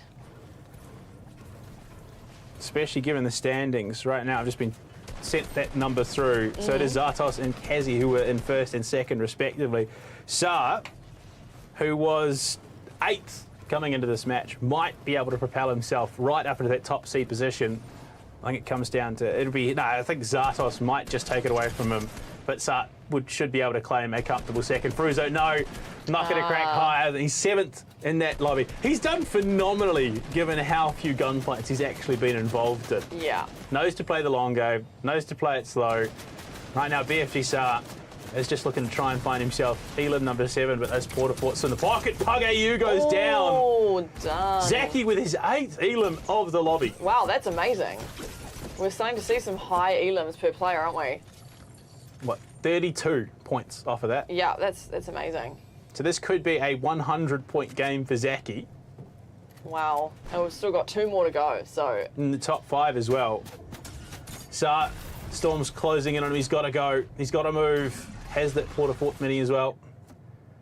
Knows there's one above. knows that likely there'll be one close because he did see Zaki head round this direction. 4 now. Zaki's gone. Zaki. Zartos gets taken out in response. Wow, 3 left. And they're all in close proximity. They know you've got Era XCon. Phenomenal position on the high ground, but that Storm is going to keep moving. He's going to have to get down with BFG Saar and Beatty Boy. Beatty Boy taken out by Saar, who is in a prime position to win this lobby. 7 kills. He is guaranteed, I think, at least 100 points here off of this performance. Saar's still somehow alive. Era XCon should be able to get down and involved. Saar can't get the shots out. And Era XCon will claim first place. 5 elims. And this is where things start to get dicey. You go into the tail end of the competition in a best of 5. You want to be getting those high point games. Exactly. So our winner then just got 65 for winning, plus 5 times 4, so that's 85 points. Wow, that's a big score for one game. We've still got 2 left in the Rise Cup here at Spark Game Arena. What were your thoughts on that? That was a bit more aggressive again, wasn't it? Yeah, again, it got very hectic early on. We still saw that lull in the mid-game. Yes, but again, it's about positioning, making sure that you can actually make those circles rather than getting caught out and dying like we saw in our first game. But, I mean, Zartos having a phenomenal showing so far, continuously cracking into those top numbers. He was first seed going into that game at 141 points, followed by Kazi, who was elimed immediately. Okay. So Zartos realistically should hold that first place position at least for this next match. Amazing. All right, well, we'll come back shortly for Game 5 of the Rise Cup here at Spark Game Arena featuring Fortnite. We'll see you shortly.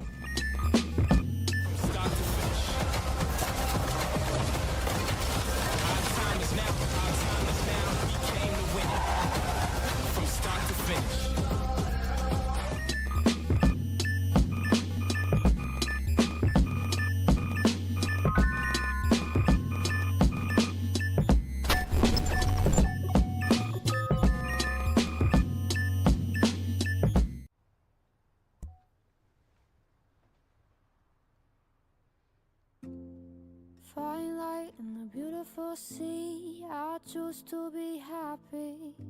Dear human, I know many things, Like diamonds in the sky. but I'll never know what it's like to take a chance. Of sun rays.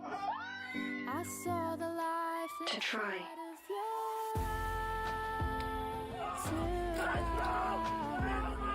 eyes. To change things. We're beautiful like diamonds in the sky. I cannot take the chances you do, but maybe I can help create more of them. We're beautiful like diamonds in the sky. Because when you feel you have a chance today, it changes how you see tomorrow. It was Christmas Day, and all was quiet in the house.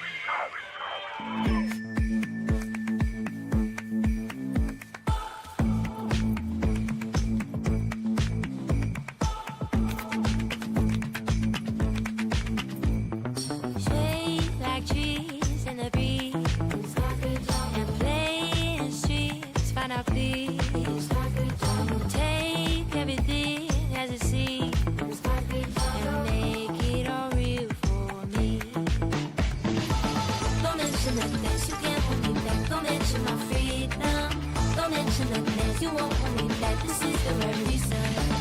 Don't mention the things you can't hold me back. Don't mention my freedom. Don't mention the dance, you won't hold me back, this is the right reason. Don't mention the dance, you can't hold me back, this is the right reason.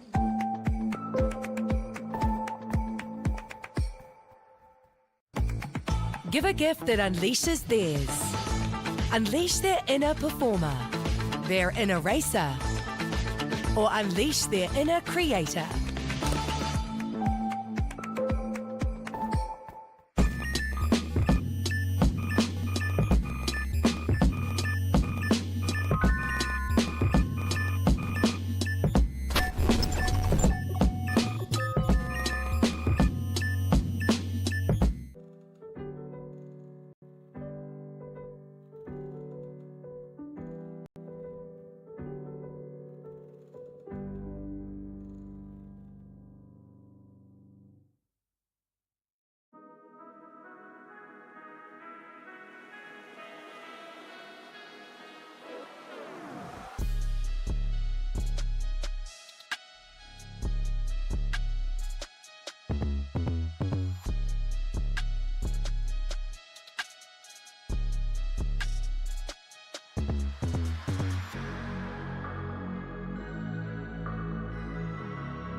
From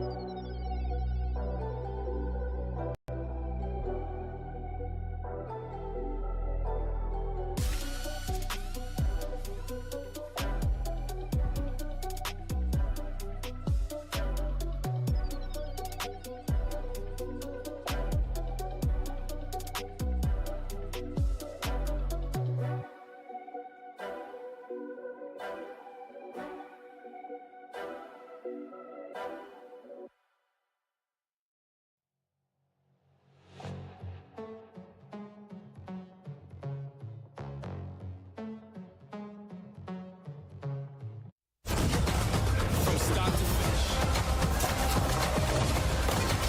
Our time is now. Our time is now. We came to win. From start to finish. Welcome back to Spark Game Arena for the Rise Cup. It's the finals. We're playing Fortnite today, and we've played 4 games. We've got 2 more to go, and we now have a leaderboard. So just to recap, how are the points working here today? We've got 4 points per elimination for each player across the 6 games. Plus, if you win, you've got 65 points, and then Yeah. it goes down from there. I mean, the drop down from 65 points to 32 in top 10 is pretty significant. You want to make sure you're at least cracking that top 6, top 5 if you really want to go for a run in that top position. And I mean, given how some of these guys have been playing, yeah, it has been a slightly later resurgence than we thought it would Yep. be, but they are really starting to rack up those points. They are. Let's take a look at that leaderboard, see who is front running for that $5,000 grand prize. E.G. Zartos, at 205 points. Look, yes, all respect due to the performance that Zartos has been having. Yeah. But I want to direct your name towards the bottom of that leaderboard. Oh, Cheesy. He's been playing shenanigans. He's had a decent run. But you've also got a couple of names there. I mean, Kazi eliminated early, could have really been right up close in that second place. But look, you got some players who, I mean, I have to say, Zaki as well, made a huge resurgence that game. I think he propelled himself up into the top 10 with a good 80 points off that last game. Exactly. I think it was about 50 points between first and second. So, I mean, it's still anyone's game here in the finals for the Rise Cup. Let's go now to game 5 out of 6. I mean, the crazy thing is, if you look at the standings, Zartos could slam the door shut off the back of this game. If he gets good seeding and a good couple of elims, he could be sitting pretty. I mean, even, top 5, if he gets, say, 3 or 4 elims, he's sitting good. I don't think anyone can touch him at that point. I think the crazy thing is, bar Fruzo, who has had a number of top seedings, so there is potential that he could play spoiler here. Yeah, now just a reminder, we've got $5,000 for first place, $3,000 for second, and $1,000 for third place. Plus there's spot prizes as well. So bit of cash up for grabs here. Thanks to Spark Game Arena. We've got 93 players in game number 5 out of 6, and here we are on Cheesy. What game is Cheesy going to play this time? I think, look, a Leopard does not change its spots. If the man has been playing passive so far this tournament, I think he's going to continue to play passive. And to be honest, 23rd on the leaderboard is not bad. No, not at all. And Kingston again. I mean, the guy had a really good showing early on the first couple of matches, and he's just been consistently taken out early in the last couple. DJ Drift as well, another player who did actually have a pretty deep run, all things considered, in that last match. It's blind. Yeah, a couple of these top contenders are being dropped early. Yeah, wow. Already had, 7 people eliminated. Yeah, I mean, B-Dude, Konzi there as well. They, look, top 20, I'm pretty sure, at the very least. And we see Chewy and just potentially a great spot. He knows there's a player close. He's got the gas grenade, wants to deter any sort of engagement. Just more players being spotted. And those early couple of fights breaking out once again this map.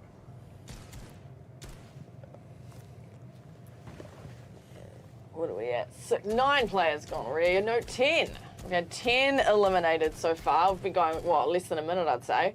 Beanie Boy taken out by Brinny. Donkey Lover. Oh, looking out. Pai Sang. Oh, Pai Sang is not in a good position there. Ooh. It's intense work. You got to be careful out in these open areas. The trees are not going to give you the cover you're looking for unless it's a horizontal gunfight. Verticality, you're just going to lose out. That's a tree canopy. Yeah, and bear in mind, I mean, these guys have been playing for at least 2 hours now, so that brain endurance is going to be kicking in.